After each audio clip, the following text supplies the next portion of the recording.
Part 39. Super Role Player. Author, Yuan-san Buletinji. Chapter 399. At the beginning of the second half, the Pelicans attacked first. Zhu Holiday took possession of the ball from the outside to look for a chance, and then went directly to the inside with the ball. Tony Roten's defense was also very fragile, and Holiday broke through as soon as he took over. Holiday rushed in, and the 76ers inside line was suddenly messed up. Anthony Davis slowly moved beyond the three-point line, and Angzi, who defended him, gradually ignored Anthony Davis, because Angzi felt that Anthony Davis has left his range.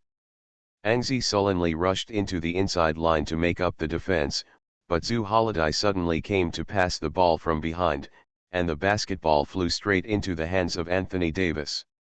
Then, the tall inside player shot an open three-pointer. The sound that followed told Angzi that Anthony Davis's three-pointer had actually made it. Anthony Davis looked smug, and Angzi could only helplessly shook his head. At the beginning of the second half, Anthony Davis used an unexpected three-pointer to help the Pelicans take the lead. And then, Evan Turner broke through with the ball, and then scored the ball, but Tyreke Evans was a fast hand, cut the ball and directly launched a fast break. The basketball was passed to the hands of Zhu Holiday. He rushed all the way into the inside of the 76ers, went to an empty basket, and scored 2 more points. So at the beginning of the second half, the Pelicans scored consecutively, leading the 76ers by 5 points. Are these 76ers going to lose again? Is there a problem between Evan Turner and N? Some neutral fans couldn't help but sigh while watching this game, and then questioned whether Angzi and Evan Turner had any contradiction.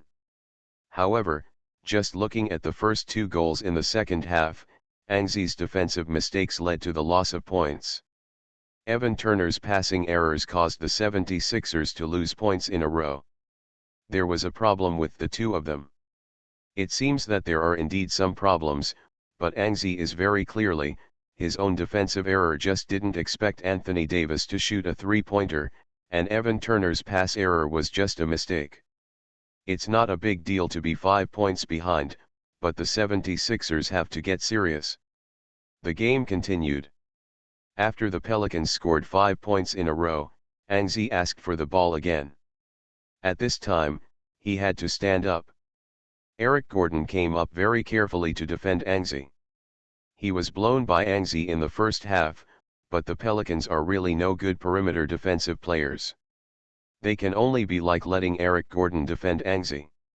Angzi made a breakthrough, and Eric Gordon was thrown away by Angzi, so Tyreke Evans had to let go of Evan Turner and ran over to make up the defense. In this way, Angzi made a quick ball and Evan Turner received the ball. But Turner didn't make a shot. After he received the ball, the front was empty. He chose to hold the ball and continue to break through. Tyreke Evans directly turned back to the defense. In this way, Angzi was missed again, and he moved directly. One step, withdrawing to the three-point line, Evan Turner did not hesitate, and a pass came over. Angzi three-pointer from outside. He made a three-pointer without hesitation, even though Eric Gordon had chased it back, and saw Angzi throw a three-pointer, and rushed forward. But with a scream, his hand raised the knife and dropped. Angzi hit a three-pointer. Directly recovered a 3-point difference. The game continued, the Pelicans attacked. This time Angzi will not make any more defensive mistakes. Anthony Davis's singles, Angzi interfered, the thick eyebrows shot hard, and Cole Aldridge grabbed the rebound. Angzi took the ball from the backcourt and directly launched a fast break. Faced with Eric Gordon, who returned to the front court, Angzi rushed to the front three-point line, suddenly sank his shoulders, and then pulled up his heel. He was about to shoot a three-pointer, and Eric Gordon quickly made up for it. He came up, then jumped up, and rushed directly towards Angzi. Angzi immediately made a move, moved horizontally by 1 step, adjusted it, and immediately made another three-pointer. Swish, hit again. The difference is overwhelming. There was a huge cheer in the Wachovia arena. The neutral player, who was still lamenting the 76ers' loss, couldn't help but exclaim, as expected of Anxi, he stood up again. Anxi scored 6 points in a row, and Monty Williams had to make specific adjustments to Anxi. He stood on the sidelines and waved. Then, after the Pelicans' offense was over and Jrue Holiday completed a layup, the defender of Anxi was replaced by Tyreke Evans. At least in the face of Anxi's offense, Tyreke Evans's body quality is still somewhat advantageous. The 76ers' ball is still Anxi's possession. He chose to play back singles. At this time, the Pelicans led the 76ers by 1 point, so Anxi's ball should not be missed. Back singles, squeezed 2 steps toward the inside, and once turned around, Eric Gordon immediately rushed over and doubled Anxi. Evan Turner saw this and ran directly towards the inside. An 11 passed the ball and Evan Turner, who cut the ball, got an open position. So the Pelicans' inside center Alex Akinsa immediately made up. After Evan Turner attracted the attention of Alex Akinsa, he threw the basketball directly to the hoop. There was a loud noise.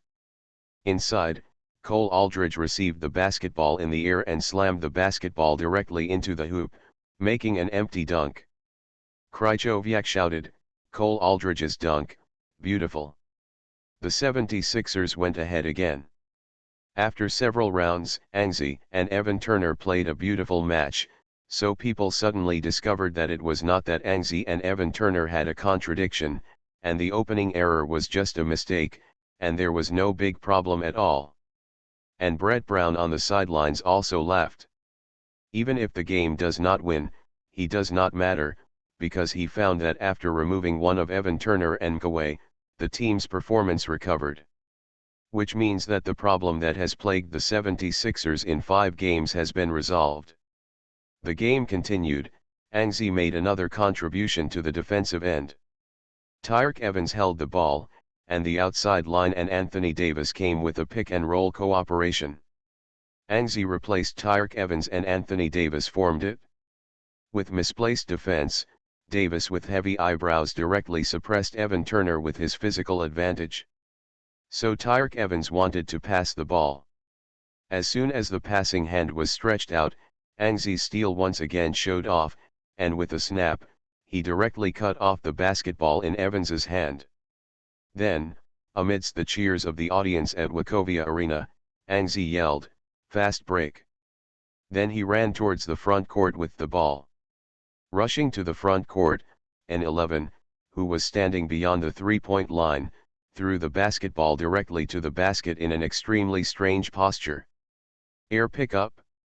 Krychowiak's eyes have been fixed on the inside Evan Turner, and Evan Turner has also been staring at the basketball. He even took off when the basketball was close to the rim. He thought it was an empty pick, but with a sigh, Krychowiak was stunned, and Evan Turner was also stunned, until the cheers of Wachovia Arena suddenly sounded. Krychowiak reacted. 3 points. It turned out to be Anxi's three-pointer. Anxi made a three-pointer in a weird posture. After hitting a three-pointer, the 76ers re-expanded the difference to 4 points. Losers bar Anxi's weird three-pointer sparked discussion, but those discussions sounded a little pretentiously relaxed. The game continued. Although the 76ers took a 4-point lead, the game was very successful. The suspense has not been resolved. The 76ers fans in the bar are still very nervous. The game reached the end of the third quarter, and the 76ers entered the final quarter with an 87-79 lead 8 points. At the beginning of the fourth quarter, Anxi, who played the full third quarter, got a moment of rest. He was relieved. In other words, an 8-point lead can give him a sigh of relief temporarily, at least when the team is still leading. At that time, he can rest for a while. Anxi was not present. Brett Brown began to try Evan Turner and Kawhi's partner, and the Pelicans also seized the opportunity of Anxi not present and began to counter-attack suddenly. Evan Turner and Kawhi led the team, and the offense played very well, but soon, The problem appeared, because Angzi was not on the court, the team's defense became very thin. The Pelicans played in Ryan Anderson and Eric under the leadership of Gordon. He frantically launched a counterattack, continuously caught the 76ers' mistakes, and narrowed the difference. As a result, with the last 6 minutes left in the fourth quarter, the Pelicans narrowed the point difference to 3 points. To be continued. Super Role Player. Author, Yuen San Buletinji. Chapter 400. 101:98, the Pelicans narrowed the point difference to 3 points, and Angzi has to play again Krychowiak, and then as expected, Brett Brown took advantage of the dead ball and replaced Angzi again. And Angzi's appearance, it is to replace Evan Turner. The loser bar let out a sigh. This group of teammates are also too bad. As long as Angzi is not there, the difference will be reduced immediately. Yes, Samsinki has to make a deal as soon as possible. He must find a better partner for N. Angzi reappeared. In the fourth quarter, he had already rested for a long time, but Angzi still felt tired. Angzi played for too long in the first 3 quarters of the game, but the situation on the court is already very dangerous. He must reappear. Up. The Pelicans' recent 3-game winning streak shows that they are not a bad team. Under the leadership of Anthony Davis, they are madly impacting the Western Conference playoffs. For the Pelicans, who have less than 50% win rate, this is they must win the game. They also showed strong fighting spirit. After a normal game, they are fighting every moment. Every time the 76ers are leading, it feels unsafe. The Pelicans are going to die, and the 76ers' situation determines that they can only win this game but not lose, so in the last 6 minutes of the fourth quarter, a decisive battle began. After the dead ball, the game restarted and the 76ers attacked. The 76ers still have a 3-point advantage. Angzi is a bit tired. He hopes to be able to fight quickly and secure the victory as soon as possible. Angzi personally controlled the ball to the front court. In this game, Angzi has scored 32 points, plus 5 rebounds, 8 assists, 2 steals, and 1 block. Now, he can only choose to continue scoring. The Pelicans now also understand that by defending Angzi, they can take away the victory in this game, so they unexpectedly chose to let Alaminu play and defend Angzi. Alaminu should be the most reliable defensive player on the outside of the Pelicans.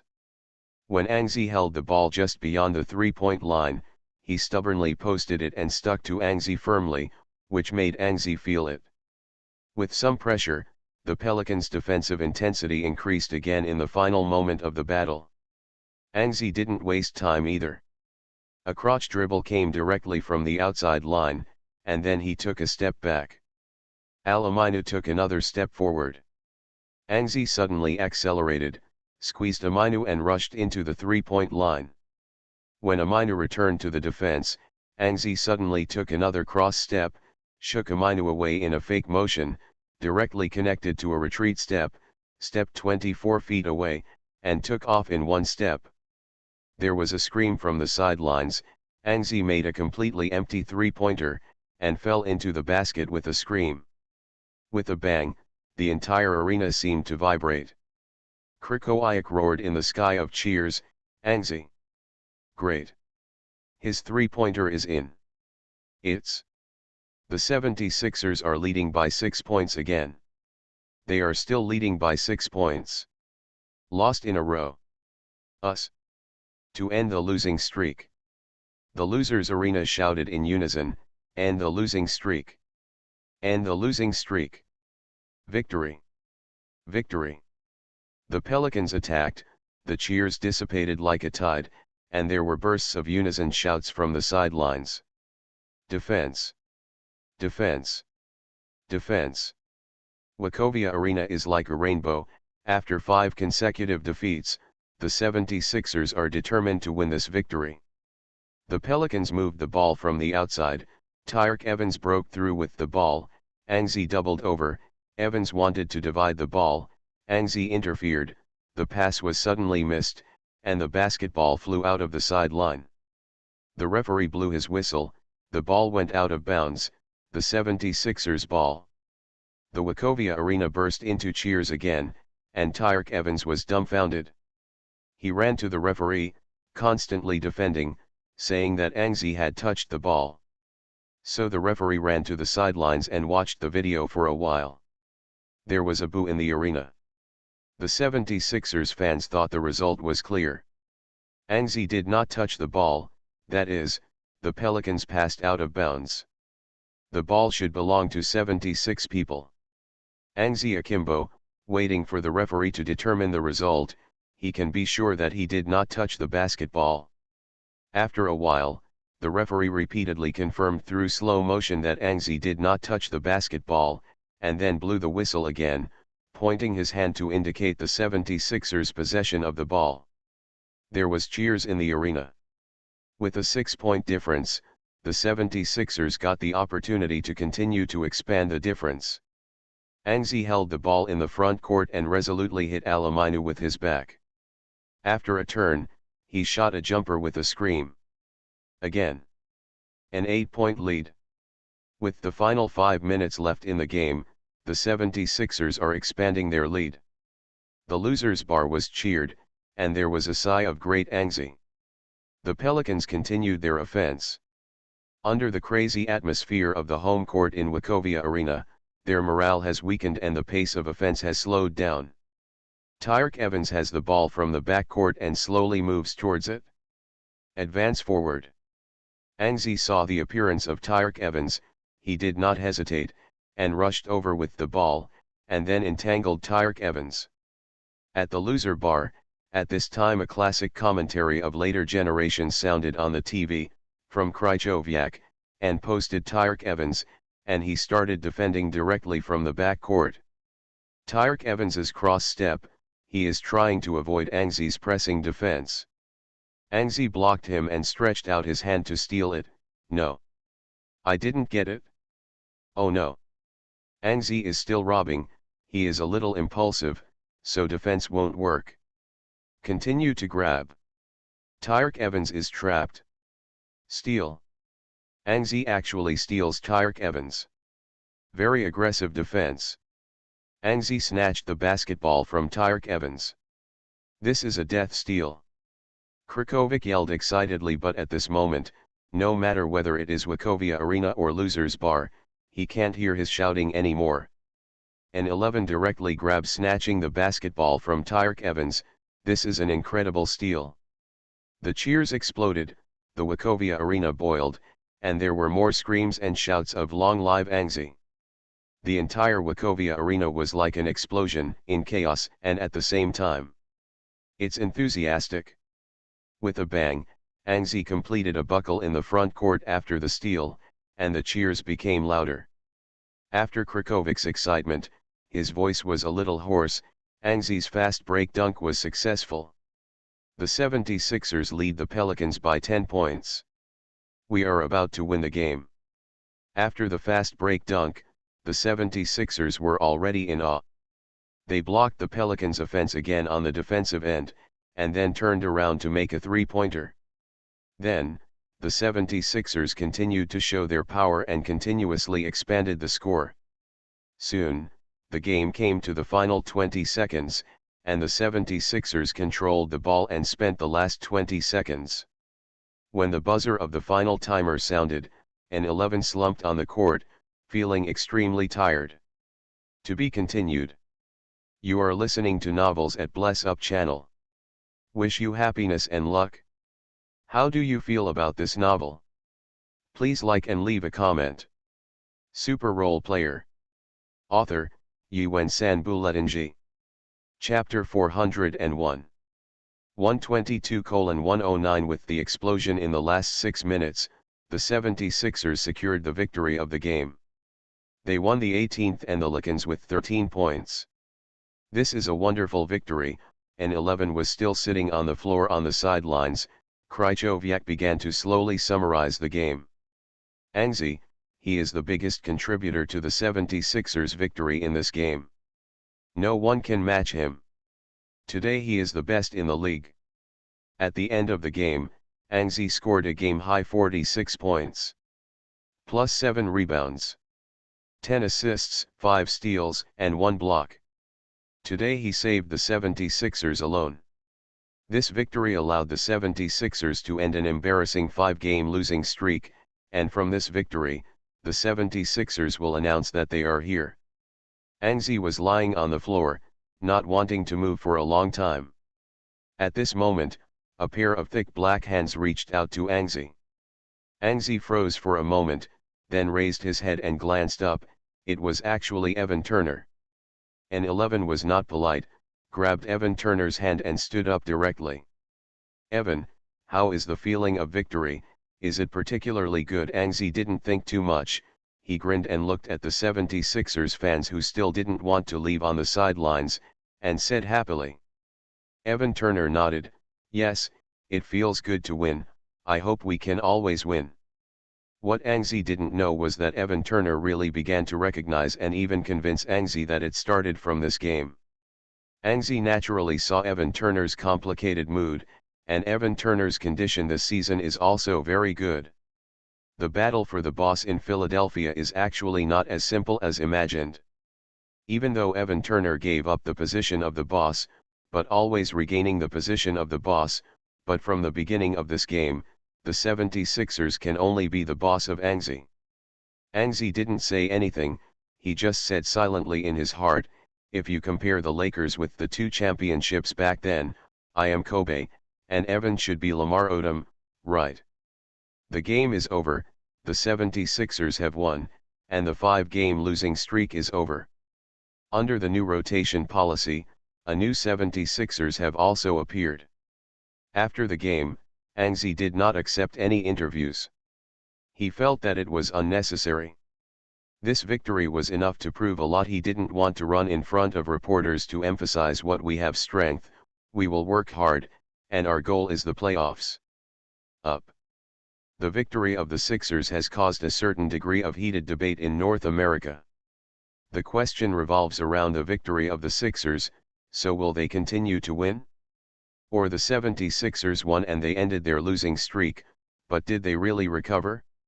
For these questions, we can only wait until the game in December to give answers. In the middle of the night, the losers' bar was still open. Crazy fans had swept away all the drinks here. Jim spit out his big tongue and kept talking to Lisa. Finally, Lisa was also drunk. She and Jim hooked up. When he left the bar, he shouted, "Grayton! Long live Anzi!" The two left the bar swayingly, not knowing where they were. The day after the game, early in the morning, Brett Brown announced a holiday, so Anzi leisurely drank tea at home, and then looked at the newspaper in front of him. Bacchus Express-Times, the local media that has always believed that the 76ers have the strength of the playoffs. A red headline, "Killer N. Kill the game." Here is a subtitle, 46 points, 7 rebounds, 10 assists, 5 steals and 1 block. Anzi dominates the game on both offense and defense. Anzi flipped through it roughly, and then I found it very boring. As a local Philadelphia newspaper, the purpose of this report by Bacchus Express-Times was to flatter Anzi. It's boring. Anzi took out his phone. There were many people on Facebook at. Because Anzi played an amazing game, especially the death steal in the last quarter, which caused a lot of discussion. Death steals. Great. Too bad. Anzi's steal show, he is too strong. A group of compliments in the forwarding, but turning it over, Anzi found that someone also took out the GIF picture of Kawhi Leonard's death entanglement, and compared it with Anzi's death steal. The conclusion is that Leonard has also had it. Many times such performances. Seeing this, an 11 smiled. Didn't his death steal be learned from Leonard's death entanglement? Anzi read the newspaper for a while, then went out for a run, leaving a small note for Abby, who had not yet got up, and breakfast was already on the table. November is over, and NBA officials quickly announced the ownership of November Player of the Month, Rookie of the Month, and Coach of the Month. The Eastern Conference Player of the Month was won by Paul George. This month, he averaged 23.6 points, 6.1 rebounds, 3.3 assists and 2.1 steals per game.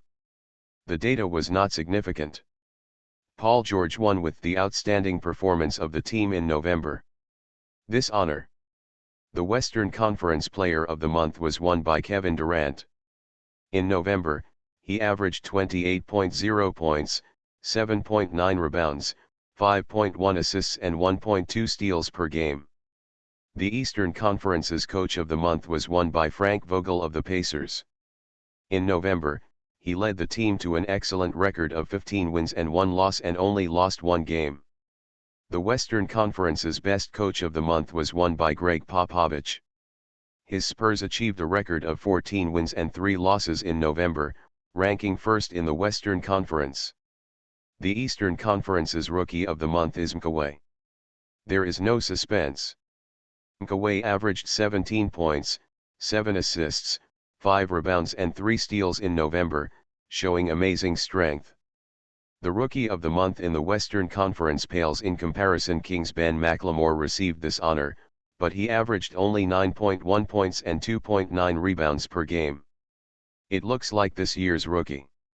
It's a bit weak. After the holiday, the 76ers returned to the training hall to continue their training. And Mkaway, who won the Rookie of the Month, became the object of their ridicule. The Rookie of the Month shout can always be heard in the locker room. This is Mkaway's new nickname, and Mkaway himself having fun.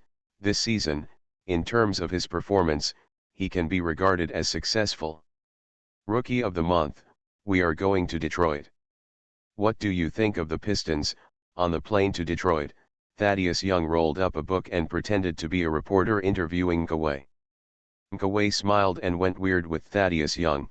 I think the Pistons are a very good team. We will definitely beat them because we have the best power forward in the league, Thaddeus Young. Thaddeus Young laughed, but he didn't expect that in the end, Mkaway would bring the topic to himself. Anzi watched all this with a smile. After the losing streak, the team's relaxed and happy atmosphere returned. To be continued. Super Role Player. Author, Yuen-San Buletinji. Chapter 402. The game ended in November. The 76ers had 9 wins and 8 losses. The Eastern Conference had a better record than the 76ers. Some of the Heat had 13 wins and 3 losses, the Pacers had 15 wins and 1 loss, and the Eagles had 10 wins. With 7 losses, the Bulls had 10 wins and 8 losses. Therefore, with a record of 9 wins and 8 losses, the 76ers ranked 5th in the East. The overall record of the Eastern Conference is not good, except for the top 5 with a winning percentage of more than 50%, only the Bobcats have 8 wins and 8 losses. The New York Bears, which were highly optimistic before the season, a month later, the Knicks' record was only 3 wins and 12 losses, and the Nets' record was only 5 wins and 12 losses. However, after the Wizards' losing streak at the beginning of the season, a month later after catching up, the 7 wins and 10 losses and the 6 wins and 9 losses of the Raptors ranked in the top 8 in the East. The 9th in the East is the Pistons and Magic with 6 wins and 10 losses. The Celtics are ranked 11th in the East with 7 wins and 12 losses, followed by the Cavaliers and Nets, who are both 5 wins and 12 losses, with 4 wins and 13 losses. The Bucks and Knicks ranked bottom together. The 76ers are still in the playoffs, and their next opponent is the 9th Pistons in the East. Before the game, the 76ers press staff found Anzi. He told Anzi that the voting for the season's All-Star Weekend had already begun. Anzi, Mkaway, and Evan Turner will be selected by the 76ers to participate this year. Voted for the All-Star Game, and now, they need Anzi to canvass for themselves on major social networking sites. Anzi naturally nodded in agreement, and then directly took out his mobile phone, first logged into Facebook, Twitter and IG, and in accordance with the staff's guidance, sent 3 messages to canvass for himself, and then closed it. After the closure, Angzi thought about it again. He thought about Weibo, so he asked how to vote from the external network, and then posted a canvassing Weibo on Sina Weibo, and then stopped paying attention to it. Not long after Angzi released the tweet, many 76ers fans soon reposted it. Allen Iverson also followed Angzi. He also helped Angzi repost it. Then there were Kenny Smith and Charles Barker who heard the news. Profit. Especially Charles Barkley, as a former 76ers star, Charles Barkley is very supportive of Angzi in the All-Star matter. He said on Twitter, Angzi should be selected for the All-Star. His performance this season is worthy of mention. Perfect, I even think he should top Carmelo Anthony, who is at the bottom of the team's record, and become the starter of the Eastern striker. Kenny Smith quickly refuted Charles Barkley's statement, no, Angzi signed up as a guard, and he can only knock out one guard at most. Then Charles Barkley forwarded it again, then get rid of Dwayne Wade. However, the discussion between Charles Barkley and Kenny Smith quickly aroused heated discussions on social networking sites. Is Angzi really worthy of the All-Star starting? There are 76 People's fans listed a set of data. In the 17 games in November, Angzi averaged 29.2 points, 4.8 rebounds, 5.1 assists, 3.3 steals, and 0.9 blocks per game. This data is enough for an all-star start anyway. Then, Wade's fans jumped out to retort, although Wade's data is a lot worse, the Heat's record is better. The 76ers fans did not show weakness, Wade is just the team's second child, Angzi is the team's boss. In this way, Charles Barkley and Kenny Smith inexplicably milked Angzi, and then a great battle was triggered. But everyone ignored the fans on the other side of the ocean, even Angzi himself. The voting results of the NBA All-Star Game are announced every once in a while, and now the voting has just begun. No one knows that this year the NBA's All-Star vote is about to produce a moth. On the other side of the ocean, Angzi quickly gathered a large number of fan rumors after posting that canvassing Weibo, and the hot comments that were liked were basically technical posts about the guidance of the wall, and then some people gave a regular vote in North America. The website, the results of last year's voting made domestic fans understand that the so-called domestic votes are fake. If you really want to support Angzi, you have to vote over the wall. As a result, there has been a wave of over-the-wall craze in China, and even Hupu has created a special over-the-wall teaching post, and people are over the wall to help Angzi vote every moment. At this time, the game between the 76ers and the Pistons has also begun. The goal of the Pistons this season is also the playoffs. After years of rebuilding, the Pistons have come up with a big deal this season. The exchange of Brandon Knight for Brandon Jennings is a change. Last season, he averaged 17 points and 6 points per game. Brandon Jennings with assists seemed to be a better choice. Then they signed the former Eagle King Josh Smith with a maximum salary, formally forming point guard Brandon Jennings, small forward about a foursome of S.H. Smith, power forward Greg Monroe and center Andre Drummond. However, after the start of the season, the poor state of Josh Smith made the Pistons desperate. The chemical reaction that the Pistons expected did not appear, and their record began to struggle. After the game started, even though it was an away game, the 76ers played very aggressively as soon as they came up. After the losing streak ended, the 76ers' confidence returned. Angzi played singles with the ball in the opening game. A turnover jumper scored 2 points. The rookie Caldwell Pope who defended Angzi looked a little uncomfortable. He couldn't prevent Angzi at all. As a result, Angzi continued to single-play Pop with the ball, continuously hitting the high post, turning around and hitting a jumper. In the opening game, the Pistons hit a 10-2, Pistons coach Maurice Cheeks called the first timeout. Then, the player who defended Angzi was replaced by Josh Smith. As a famous jumping man, Josh Smith's physical fitness is comparable to Angzi, and he constantly created trouble for Angzi on the defensive end, but Anxi changed defense after the Pistons changed the previous style of play and began to create opportunities for teammates. The first quarter was quickly over. The 76ers led the Pistons by 9 points at 29-20. The game went smoothly.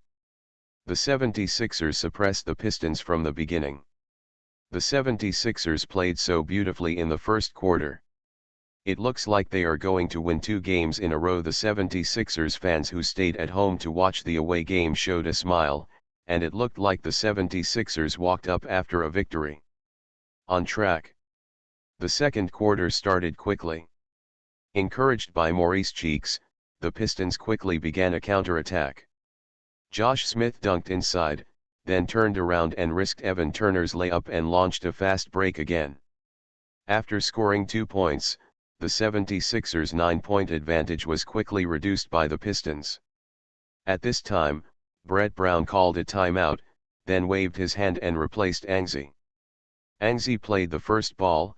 He bypassed Byron Mullins' screen, a 24-foot outside ball jumper. Josh Smith couldn't defend enough, and he made a basketball hit with a scream. After hitting a three-pointer and Anxi reappeared, the 76ers played their first quarter fiery offense and defense. The Pistons chanted, cheering at home. They hoped to see their team can return the 76ers a goal, but Josh Smith missed a strong three-pointer from the outside, and Anxi on the inside grabbed a rebound to start a fast break and rushed to the front court again. A strong dunk, the point difference continues to widen. Before halftime, the 76ers re-extended their lead to 10 points. Then, in the second half, the 76ers never gave the Pistons a chance, leading all the way to the end of the game. In the end, the 76ers beat the Pistons 105-92 away to get 2 consecutive victories. In this game, Anxi scored 28 points, 4 rebounds and 7 assists, plus 3 steals, once again dominating the offensive and defensive ends of the game. After defeating the Pistons, the 76ers with 10 wins and 8 losses returned to the home court and defeated the Magic 126-108. Anxi scored 24 points, 3 rebounds, 8 assists and 2 steals in the 3 quarters. The 76ers led the third quarter with 26 points. The fourth quarter was completely garbage time, and Anxi did not continue to play. In this way, in the first 2 games in December, the 76ers achieved 2 consecutive victories, plus the victory in the final game in November.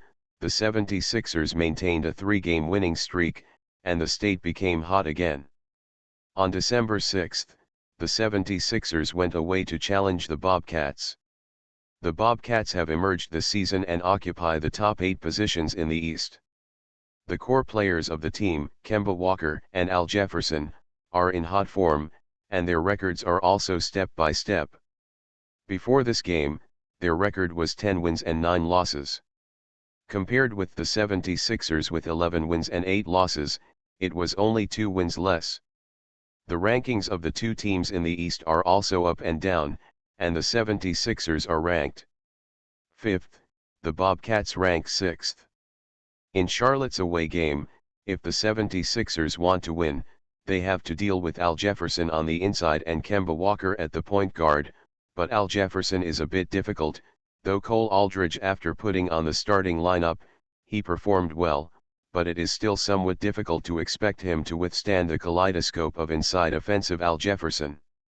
At the beginning of the game, as many people imagined, Al Jefferson began to show off in the paint, and the Bobcats also led the 76ers for a time. Fortunately, Anxi's state is still hot. Consecutive points helped the 76ers stabilize the situation. Nkaway's state of the game was a bit poor. He seemed to have a little injury on his body, and the 76ers lost at Nkaway in the first quarter. In the second quarter, Brett Brown replaced Evan Turner with Anxi's partner. The team's offense immediately took off and quickly took the lead. The Bobcats also constantly launched counterattacks, but Anxi made a few jumpers directly. Drained the Bobcats' counterattack. Until the fourth quarter of the game, the score between the two sides was 87-74. The 76ers maintained a 13-point lead and a 13-point difference. This made many people think that the Bobcats had no hope of winning and they wanted to watch the 76ers. Ushered in a 4-game winning streak. But at this moment, the Bobcats suddenly broke out and came a series of counterattacks.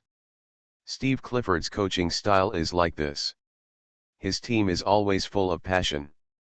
Although the Bobcats are 13 points behind, but there are 12 minutes of the game in the fourth quarter, the Bobcats have no intention of giving up. At the beginning of the fourth quarter, the two teams played fairly smoothly, but the Bobcats were still very tenacious and bit the score firmly. First, Al Jefferson scored consecutively on the inside, plus several free throws. Then, Kemba Walker and Gerald Henderson from the outside made consecutive three-pointers. In a moment, the Bobcats shot a wave of 12:2 offense. High tide, directly reduced the difference to 3 points. The score became 99:96, and the fans at Charlotte's home court were hoarse and cheered. This wave of offensive climax directly made the whole arena crazy. Brett Brown hurriedly called a timeout, and there was only time left for the game. The last 3 minutes. Pass the ball more. If you have a chance, then shoot again. If you can't get a chance, pass the ball to and Brett Brown arranged it, and then turned to an 11, and, more breakthroughs, more backs, more shots, in the last 3 minutes, focus on stability. An 11 nodded, expressing that he understood that Brett Brown let Evan Turner play again and let Tony Roten replace McAway with a minor injury. In this way, after the timeout, the game restarted. The Bobcats' home court is already crazy, cheers have been rang, especially a local Charlotte fan organization in the back row, holding a big sign, constantly chanting slogans. This is not good about playing away games. The atmosphere created by away fans will make the players of the away team feel the difficulty of the game. Now the 76ers have this feeling. Although they are still 3 points ahead, some players always have the idea of we are going to lose. Angie clapped her hands and cheered up, come on, kill them.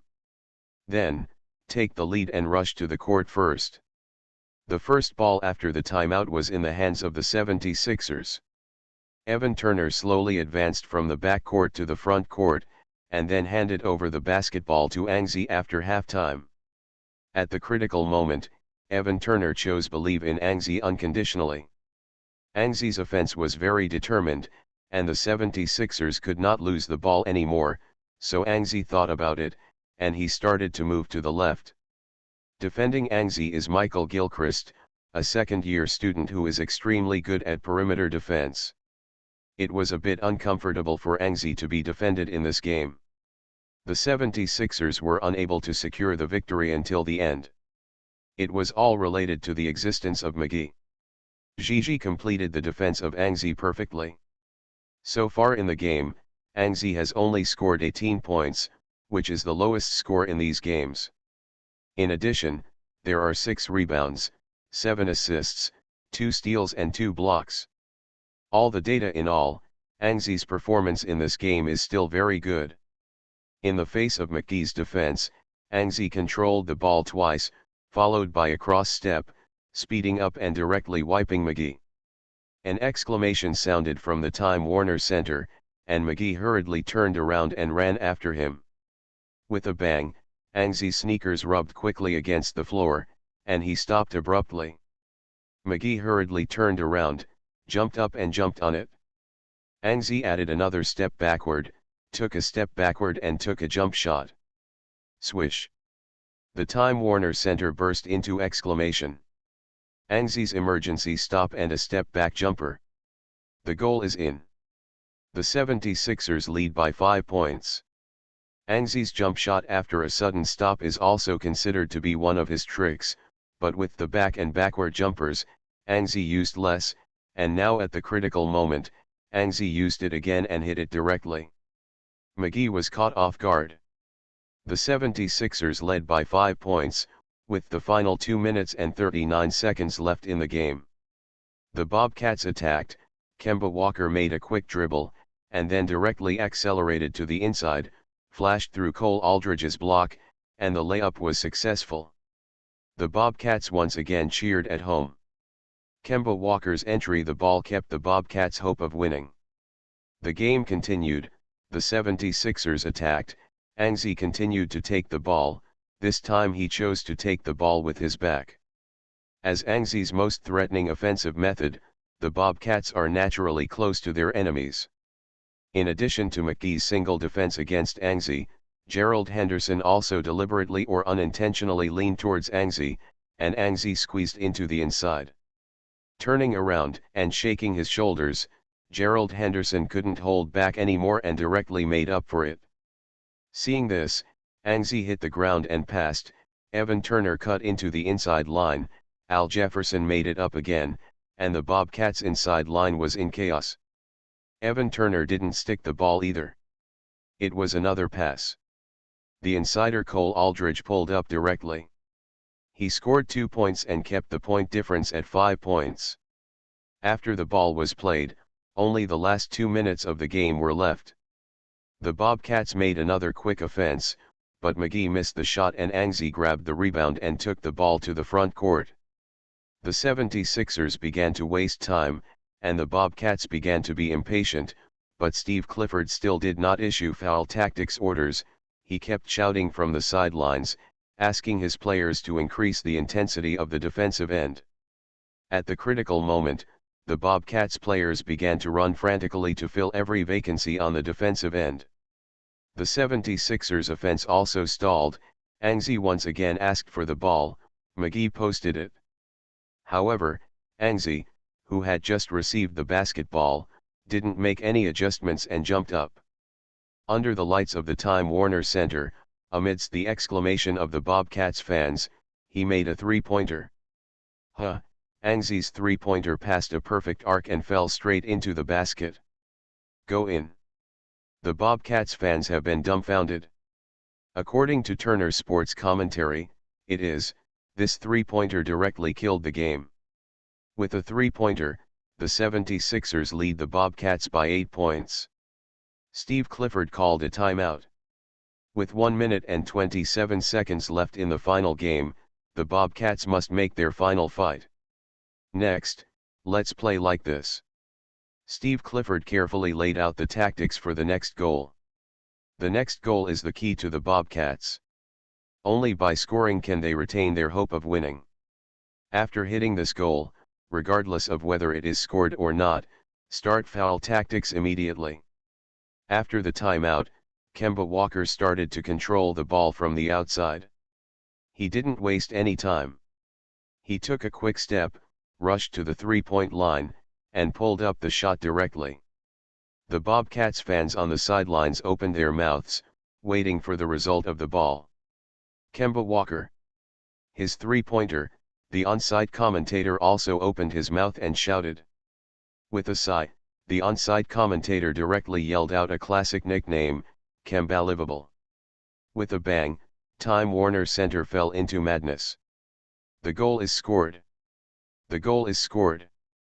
The critical moment. Kemba Walker saved the Bobcats and they are still 5 points behind.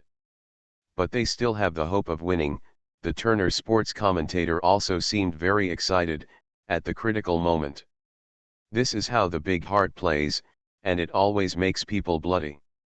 On the field, the 76ers had just delivered the ball, the Bobcats immediately fouled, and in the final 1:13 minute, Tony Roten walked to the free throw line. With a bang, the first penalty was missed, and the Time Warner Center immediately burst into cheers. Tony Roten laughed bitterly, he took a step back, and high-fived Anzi and Evan Turner who were standing in the center line. An 11 patted Tony Roten on the shoulder while he was high-fiving. But this still has no effect. Tony Roten seemed to be completely in tension, and the second penalty thrown tremblingly was missed again. In this way, the cheers of the Time Warner Center had reached the highest point. Tony Roten lost both free throws, the Bobcats' chance is here. Defensively, Anzi clapped his hands and cheered up his teammates. The Bobcats attacked again, they did not call a timeout, but handed the basketball to Kemba Walker. Tony Roten made a mistake in his defense last time, and this time, Anzi personally guarded Kemba Walker, his former teammate. From the midline, Anzi focused on Kemba Walker, and neither of them had any extra words, only heavy breathing. Kemba Walker. A fake move, but he still didn't get away from Anzi. Cross step. A straight three-pointer, the live commentator yelled. Kemba Walker didn't care about anything, and he directly scored a three-pointer. Then.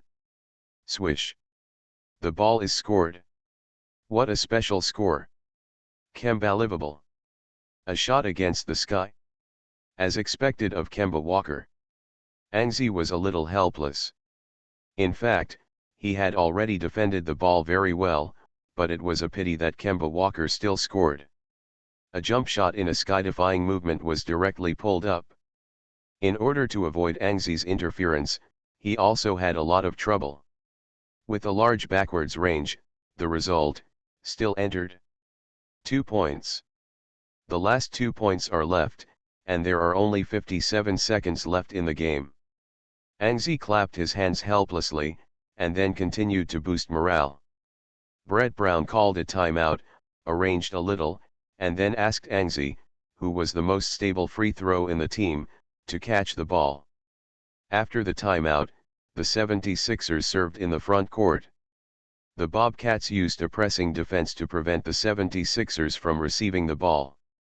However, Anzi bypassed 2 screens one after another and received the basketball. With a sound, just like that, Anzi stepped to the free throw line. For the first penalty, an 11 took a deep breath, and then hit it with a scream. There was an exclamation from the Time Warner Center, followed by boos from the sky. Until Anzi started the second free throw, the boos did not stop. The fans behind the basket waved various slogans and made all kinds of weird moves to interfere with Anzi's free throws. However, with a scream, Anzi's free throw has been scored again. With 2 free throws, the 76ers lead by 4 points, with 55 seconds left in the final of the game. The Bobcats continued to call a timeout, and after the timeout, it was Kemba Walker who got the ball, and Anzi continued to guard him. Kemba Walker broke through with the ball and Anzi posted it, but he immediately flicked a shot and passed the ball. Al Jefferson on the inside turned around and made a jumper. With a scream, they took 22 seconds to find the attack. A chance. Stubborn Bobcats, they still bite the difference. In the final 33 seconds, the Bobcats trailed by 2 points. And this time, they didn't make foul tactics anymore, but went crazy on the defensive end to defend the 76ers' offense. As long as the ball is guarded, the Bobcats will have a chance to kill. Anzi opened his hand for the ball, which can be regarded as a lure. 2 steps away from the three-point line, Anzi slowly controlled the ball and wasted time. Then, when the time came to the last few seconds, Anzi accelerated, slapped his horse and rushed to the three-point line, then made a sudden stop outside the three-point line, jumped up, twisted and threw the basketball out. It's 3 points again. The commentator on the scene was a little worried. He always felt that the goal was going to be scored. The basketball slowly flew to the basket, and the fans on the scene were very anxious. They were anxious to see the result of the ball, but the basketball seemed to ignore the fans' urging and still flew slowly to the basket. After shooting this three-pointer, Anzi put up the shooting hand, raised it high, and then turned around and directly started celebrating the shot. Behind the basket, the sound of basketball piercing the net. The goal is scored. The goal is scored. Anzi started celebrating the three-pointer in advance. He did it, Turner Sports commentary shouted excitedly from the commentary. A three-pointer. There are still 10 seconds left in the game. This time, Anzi really has to kill the game. To celebrate the quasi-lure in advance, Anzi installed a big beep, so there was a huge boo in Time Warner Center. Perhaps at this time, Anzi is the least popular person in Time Warner Center. Bobcats owner Michael Jordan, who was watching the game on the sidelines, smiled helplessly. Kemba Walker has done well enough, but they still have to lose.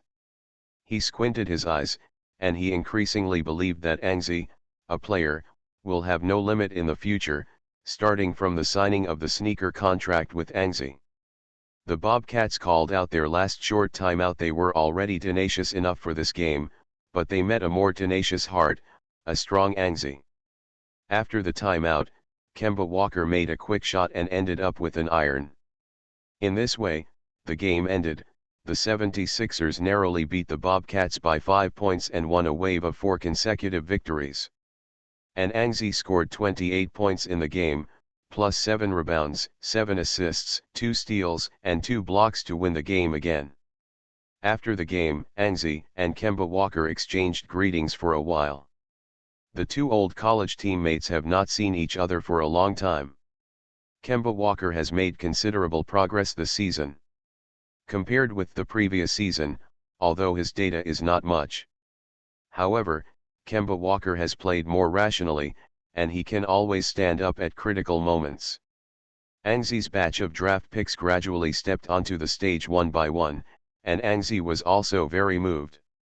After chatting with Kemba Walker, Anzi found Bobcats boss Joe on the sidelines. The basketball of this league smiled and gave Anzi a hug. During the off-season, the Bobcats also dug Anzi, but failed. When boss Joe mentioned this incident, Anzi smiled embarrassedly. To be continued. Super Role Player. Author, Yuen San Buletinji. Chapter 403. In December, the fierce 76ers continued their winning streak. Anzi's Quasi-Lore defeated the Bobcats, and the winning streak came to 184 games. At the same time, the winning streak in December alone also came to 3 games, and the 76ers also won the winning streak. Starting to surpass the opponents in front, they surpassed the Bulls first. After 4 consecutive victories, the 76ers' record has become 12 wins and 8 losses. The record of 12 wins and 8 losses helped them to surpass the 11 wins and 9 losses with 1 win and become the 4th in the Eastern Conference. After becoming the 4th in the Eastern Conference, the 76ers' ranking has once again gone up a ladder. In the ranks of the NBA playoffs, the top 4 and the bottom 4 are obviously very different. The top 4 are in the first round of the playoffs. Occupy the home court advantage, and the home court advantage in the playoffs is so big that it doesn't need to be said. So after reaching the top 4, the 76ers shouted the slogan, "They must do their best to keep this top 4. On December 7, the 76ers returned to the home court again to face the offending Nuggets. Although the Nuggets sent away Andre Iguodala this season and also changed their head coach, they still played very well in the 20 games at the beginning of the season, with 11 wins and 9 losses in 20 games, ranking number 1 in the West. 7. It seems that former Lakers assistant coach Brian Shaw did a great job with the Nuggets. However, the Nuggets were defeated by the 76ers in this game. In the home game against the Nuggets, Kawhi did not play due to injury, so Tony Roten replaced him in the starting field. As a result, in the first quarter when Anzi had all the ball rights, the 76ers directly played a wave of 42-19, lead the Nuggets by 23 points in the first quarter. Anzi's explosive single quarter scored 13 points, 5 assists and 4 steals, and the Nuggets were directly beaten. And the starting Tony Roten also showed an excellent state, scored 11 points in a single quarter, plus Jack Lauder's 3 three-pointers. The new starting outside trio scored 33 points, directly tore the Nuggets. Then, in the second quarter, Evan Turner took the bench to a tie with the Nuggets, and then Anzi led the team to break out again in the second half. The third quarter expanded the lead again, 33-22, the third quarter again expanded the lead of 11 points, plus 23 points in the first quarter. After the third quarter, the 76ers lead the Nuggets by 34 points. As a result, the game entered the garbage time ahead of schedule. Anzi scored 22 points, 4 rebounds, 9 assists, 6 steals and 2 blocks in 3 quarters. Anzi, who has completely mastered the ball, showed his efficiency. In this way, the 76ers have won 5 consecutive victories at their home court, and the team's record has also become 13 wins and 8 losses. This time, they have once again surpassed the top 4 teams. The third Eagles in the East were in December. After the 7th, the record became 13 wins and 9 losses, a half-win gap, so that the Eagles had to give up the third throne in the East. In this way, the 76ers became the top 3 teams in the East. The first is still the Indiana Pacers, who have been out of shape this season. As of now, under the leadership of Frank Vogel, they have achieved a record of 18 wins and 2 losses. So far this season has only lost 2 games. The second in the East, the Heat also played 20 games, 15 wins and 5 losses in 20 games, only ranked second. After winning the third throne in the East, the 76ers once again chanted the slogan to keep the top 3 in the East, but unfortunately, they only sat in this position for 2 days. On December 9, they were still in Philadelphia, and the Los Angeles Clippers were far away. Come, challenge the 76ers away. The Clippers should be the strongest opponent the 76ers have encountered during this time. The new coach Drew Greaves, who was exchanged for the draft picks, took office, plus the introduction of J.J. Redick and Darren Collison. The new season's Clippers are in a hot state. 16 wins in the first 21 games, and only lost 5 of them, currently ranked third in the West, behind the Spurs and Thunder. As a strong team in the Western Conference, and a strong contender for the championship, the Clippers, although they are fighting away, are completely aiming for victory. From the beginning of the game, the Clippers used their attack to defeat the 76ers' defense. J.J. Redick hit 3 consecutive points, and Chris Paul played Tony Roten continuously. Fortunately, the 76ers' offense was not bad. At the end of the festival, the two teams played a 36-32, and the Clippers led by 4 points. Then, in the second quarter, Blake Griffin, who was inside, also began to show off. The City of Receipts excessively staged dunks at Wachovia Arena. In the second quarter, the Clippers beat the 76ers 27-25, half. After the game, the 76ers were 6 points behind. In the second half, the Clippers continued to show their strength and extended their 2-point lead in 2 consecutive quarters. In the end, the score was 122-112. The Clippers won the 76ers by 10 points and ended the 76ers' 5-game winning streak. The losing 76ers were in a bad mood, because in addition to losing, the Eagles behind them also caught up. The 76ers lost and the Eagles won, so the Eagles relied on this victory to overtake the 76ers and become the third in the Eastern Conference. The 76ers, who were depressed by the loss, quickly set off on the road trip. Their first opponent was the Minnesota Timberwolves in the West, and the Timberwolves of the lottery for consecutive years. Their record this season has finally improved, with 10 wins and 11 losses. The Timberwolves are currently ranked 9th in the Western Conference and still retain the hope of reaching the playoffs. The game against the 76ers is regarded as a must-win game for them, because they need to use this victory to increase their winning percentage to 50%. However, things backfired. The 76ers, who had just lost a game, were still in depression, and when they came to Minnesota, they unceremoniously vented the depression to the Timberwolves.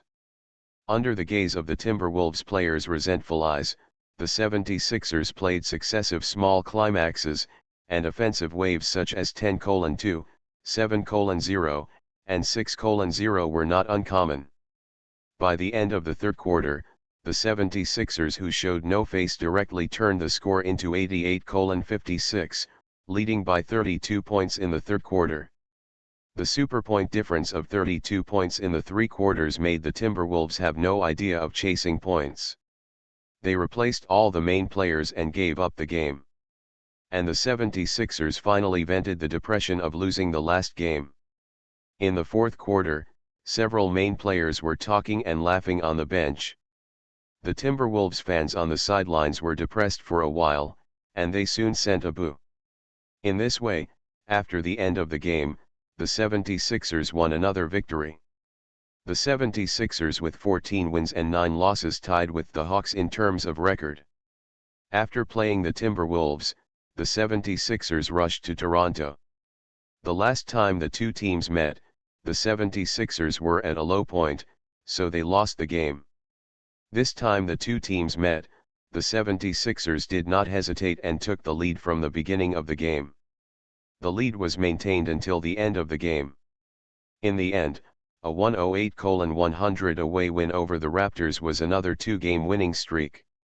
And the 76ers with 15 wins and 9 losses also surpassed the Eagles again because of one more game, and enjoyed the third place in the East. But this time, the 76ers winning streak did not last too long.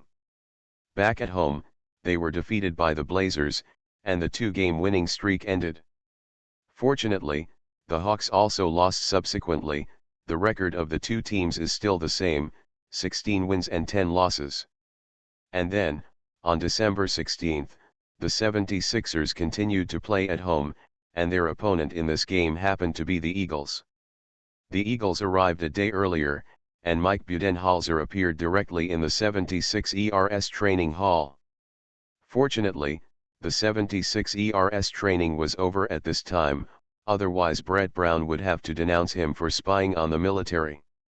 Angie stayed in Brett Brown's office after training, and then watched Mike Budenholzer and Brett Brown quarrel.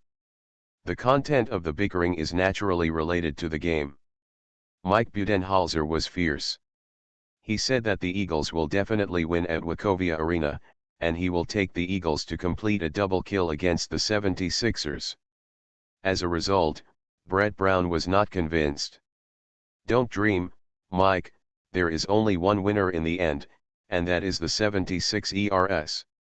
Come on, talk about your reasons, Brett." Mike Budenholzer waved his hand, seeming to let Brett Brown let go. Angie sat aside and shook his head and laughed. The two old guys acted like two children at the moment, fighting each other. Brett Brown knew very well that Mike Budenholzer was teasing him, so he waved his hand directly. "No, Mike, I'm different from you. I'm not a kid, so I won't argue with you. Ann is here. Here, the reason I won is because we have security, but you don't." Mike Budenholzer scratched his hair.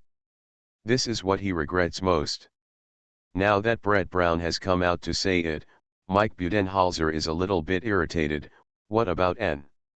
Demarice will let N completely misfire. N11 hadn't spoken, but this time he couldn't listen anymore, because he didn't know who this Demare was. "Who is Demarice?" Angie asked these words abruptly. Mike Budenholzer choked, he didn't know what to say. Brett Brown laughed, and then he turned to Angie. "Thumbs up." Mike Budenholzer could only reply viciously, "You will know it during the game." In the evening, the three of them had a meal in a restaurant in downtown Philadelphia. Three old friends who hadn't seen each other for a long time gathered together. After dinner, Angie drove Mike Budenholzer back to the hotel. On December 16, 2013, the Wachovia Arena was again brilliantly illuminated. Charles Barkley and Kenny Smith appeared on the sidelines. They adjusted their dresses and signaled the director to start. The next second, Charles Barkley began the commentary of the game. "Dear viewers, welcome to the live broadcast of the NBA 2013-2014 regular season brought to you by Turner Sports. I am Charles Barkley, and my partner is still Kenny Smith." Charles Barkley said along opening remarks, and then pointed to Kenny Smith next to him. Kenny Smith nodded towards the camera, and then Barkley continued, "The two teams in this game are the Philadelphia 76ers and the Atlanta Hawks. The teams have the same record. They are both third in the Eastern Conference. The head coach is also an assistant coach of the Spurs, and they all play blocking tactics from the Spurs. Charles Barkley turned his head to look at Kenny Smith. "Kenny, can you find any similarities?" Charles Barkley looked jokingly. He thought that the 76ers and the Eagles had all the similarities he had said, and he thought, see how his old partner will deal with his troubles. Kenny Smith shrugged. "Charles, first of all I want to point out one of your mistakes." "One of my mistakes?" Charles Barkley stunned. Kenny Smith continued, "After the Sixers lost 5 games in a row, they changed their style of play. Now their style of play is more like a pass and cut strategy.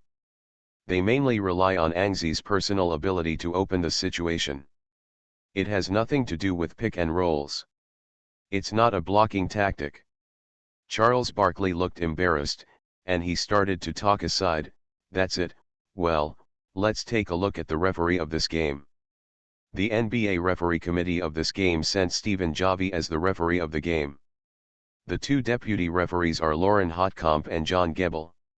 This game will also be Lauren Hotcomp. PU is the second time in her career as a beautiful referee to enforce the law. Lauren Hotcomp, who has just signed with the NBA referee committee, has aroused heated discussions in North America. Kenny Smith looked at Charles Barkley helplessly. "I have to say that this flying pig has a strong ability to change topics. As a topical figure in the current NBA, Lauren Hotcomp has become the most beautiful referee in the NBA, and Charles, as soon as Barkley mentioned this most beautiful referee, people's attention suddenly shifted. On the court, Angie was already preparing to play. Stephen Javi walked to the center of the court holding the basketball and signaled the starting field of the 2 teams. The 2 teams' starting games have not changed. On the 76ers side, the point guard is Mkaway, who has just returned from injury, shooting guard Angie, small forward Jack Lauder, power forward Thaddeus Young and center Cole Aldry. Odd, on the Hawks side, point guard Jeff Teague, shooting guard Kyle Korver, small forward DeMar Carroll, power forward Paul Millsap and center Al Horford. And until the start of the game, Angie did not know who Mike Budenholzer called DeMar Carroll. Like Jack Lauder, DeMar Carroll has just started for the Hawks recently.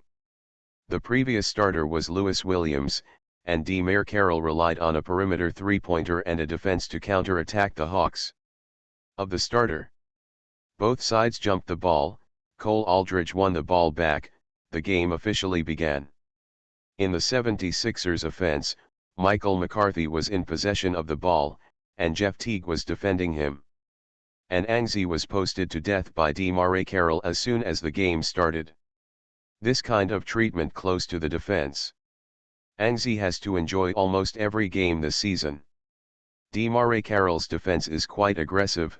Mike Budenholzer's reliance on DeMar Carroll is not entirely unreasonable. In the first goal of the opening game, Angie did not take the ball.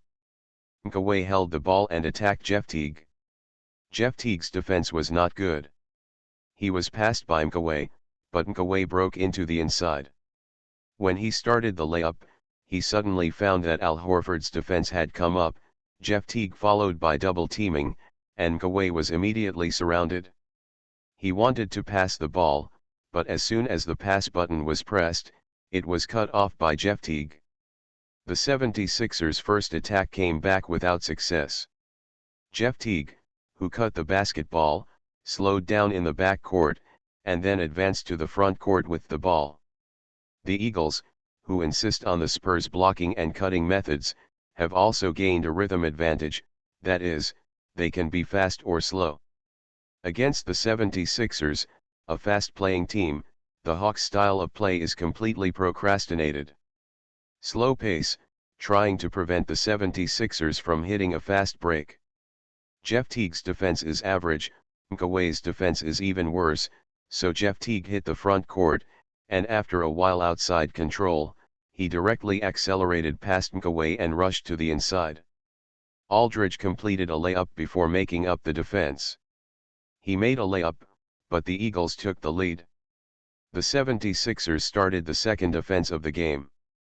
Mkaway took the ball and advanced to the front court.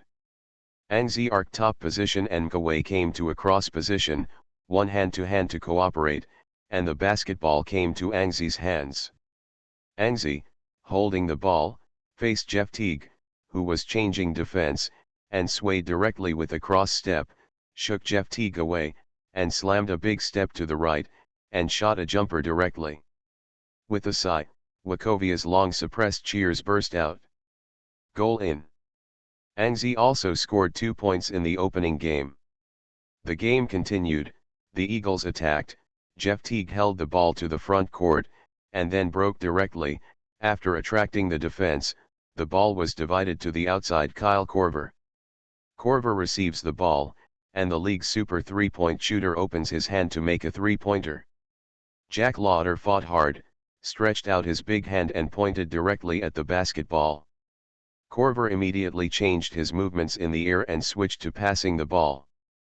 Paul Millsap on the side of the basket received the basketball and directly pulled up a dunk. With a loud bang, Wachovia Arena rang out in exclamation. Paul Millsap dunks. The Hawks played very smartly in the opening game. They found an opportunity by transferring the ball, and it seemed that the pace was also controlled by the Hawks. The 76ers continued to attack, Nkaway held the ball, Angzi played without the ball. However, DeMar Carroll followed Angzi stubbornly, which made Angzi no chance to catch the ball. Nkaway directly held the ball and started a breakthrough. Then, Angzi received the basketball at the top of the arc. There was still no chance. DeMar Carroll couldn't leave. So Angzi continued to pass the ball. He passed the ball to Thaddeus Young in the middle distance. Then Thaddeus Young continued to transfer the ball. Jack Lauder in the corner received the ball and made a three-pointer. The ball did not completely get rid of the defender, and Jack Lauder was interfered by Kyle Korver. With a bang, the basketball bounced out of the box, Paul Millsap grabbed the rebound, and the 76ers offense returned without success. The Hawks offense was not soft at all. Jeff Teague advanced to the front court, Paul Millsap directly pulled the high post and received the ball back to support. Jeff Teague ran back to the rim, attracting most of the 76ers defense. At this time, Paul Millsap scored the ball directly to Al Horford. Horford pad his toe mid-range, and made a light center pitch shot. Swish, hit again. Angzi outside the three-point line is a bit helpless. The 76ers defense is still a little bit weak, but fortunately, Lloyd Pierce has begun to transform the team's defense. The defense cannot be done in a day. At least now the 76ers defense is also good. This is a trend towards the good side. The score became 6-2, the 76ers attacked. This round, the 76ers must score. So Angzi took the ball personally, and he decided to play singles. DeMar Carroll continued to cling to Angzi, with his hands against Angzi's back. As Angzi swayed, Angzi began to discover that this previously unknown DeMar Carroll was surprisingly well defended. At least it can be compared with his teammate Jack Lauder. An 11 turned around and then stepped back, but he was not able to completely shake DeMar Carroll. DeMar Carroll's long arm still interfered with an 11. With a bang, Angzi's turn and retreat jumper also ended in iron. Al Horford steadily picked off the rebound. At this moment, the Wachovia Arena was silent. At the beginning of the game, the 76ers were firmly suppressed by the Eagles. It seemed that the situation in this game was very bad. Jeff Teague held the ball to the front court, and the Eagles pulled all the players away, allowing your brother Jeff Teague to single Nkaway. Angzi is ready to make up the defense, but Jeff Teague's speed is too fast. The first step is to start directly after Nkaway. When Angzi rushes to make up the defense, Jeff Teague has completed the defense. A long-range throw. At 8-2, the Hawks opened the game like a rainbow, and the point difference was further widened. Angzi continued to come by himself, directly asking for the ball from the back court, rushing to the front court with the ball, and without stopping for a moment, he rushed into the inside with the ball. The Hawks' inside line was in chaos, but Al Horford still steadily guarded the rim. Angzi felt that there were not many opportunities. He saw Nkaway, who was completely empty on the outside line, so he passed the ball. After receiving the ball, Nkaway didn't make a direct shot. When the team didn't score consecutively, Nkaway was also a little anxious. Fortunately, he has not lost his mind. He also understands that his outside three-pointer is very unreliable. Yes, we can only continue to break through. However, Jeff Teague did not appear in front of Nkaway in time, so Nkaway rushed to the free throw line with the ball, and shot a jumper with a completely open shot, seemingly confident. It's a pity to hit the iron again with a bang. There was a lament in the Wachovia arena, and the 76ers fans seemed to see the scene where the points gap widened again. There was a hand-to-hand fight at the basket. With Cole Aldridge stubbornly withstanding Al Horford, Anzi suddenly shot out, jumped up, grabbed the offensive rebound, and slammed the basketball into the rim. With a scream, Wachovia Arena first exclaimed, followed by cheers like a tsunami. The 76ers finally scored. These 2 points are crucial. The on-site commentator shouted that Angzi's 2 points broke the 76ers scoring shortage, and next, they need to further maintain the current feel. And just as the Wachovia Arena was cheering, the Eagles poured cold water directly. Kyle Korver turned around and scored a three-pointer, and the score difference suddenly became 11-4. Kyle Korver's three-pointer. It's in. The 76ers defense was too relaxed, and Kyle Korver found an open space. This kind of defense won't go far even in the playoffs. Charles Barkley shook his head. He was disappointed by the 76ers defense. Jack Lauder made a defensive error. Angzi walked over and patted him, asking him to improve his concentration and keep an eye on his own people. From Angzi's point of view, these young players of the Sixers do need the experience of the game to gradually improve. Jack Lauder is not as good as he thought. Now he can only be regarded as a qualified starter. Nkaway. Although the data is gorgeous, but most of the time, he is unreliable. This is especially true for the insider Cole Aldridge. Although Cole Aldridge is on the court, the 76ers rebounding and protection are guaranteed, but it is clear that Cole Aldridge's playing does not provide the 76ers defensive belt. In terms of quality improvement, there is still a big gap between Cole Aldridge and DeAndre Jordan and Andrew Bogut. This is also the reason why Angzi and Evan Turner had better chemistry once they were paired alone. In the few games where Nkaway was injured, the 76ers were always able to beat their opponents. At 11-4, Brett Brown called a timeout, and the 76ers lost slightly in the opening match. To be continued. You are listening to Novels at Bless Up channel. Wish you happiness and luck. How do you feel about this novel? Please like and leave a comment. Super Role Player. Author, Yuen San Buletinji. Chapter 405. Brett Brown did not pursue the responsibility of which player, because the 76ers actually lost 18. In experience since the opening game. They were led by the veteran Eagle and the Eagle with a more mature system. Brett Brown is also very clear that there is only one way to solve the current dilemma. And, next you step up your personal offense, play more singles, and create opportunities for your teammates through singles. Brett Brown's approach is simple, is to let Angzi strengthen his personal offense and let Angzi play more. At least Brett Brown believes that Angzi's the point is still very stable. As for defense, Brett Brown didn't seem to be able to do much. He could only emphasize man-to-man defense again, and then ended the timeout. After the timeout, the two teams did not change. An 11 held the ball directly from the backcourt. He wanted to strengthen his personal offense according to Brett Brown's arrangement. DeMarais Carroll posted it. This is the first point Angzi has to solve. Angzi beckoned and signaled his teammates to pull away. Soon, his teammates dispersed and cleared the inside line. The threat of Angzi's offensive end is still quite big. DeMarais Carroll is a little nervous. Angzi noticed this tension. He stretched out a probing step and tentatively shook Carroll. As a result, Carroll stepped back. After retreating to the three-point line, Anzi was not polite, and directly took back the probing step, leaped one step at a time, and shot the three-pointer. Anzi's three-pointer, Charles Barkley yelled.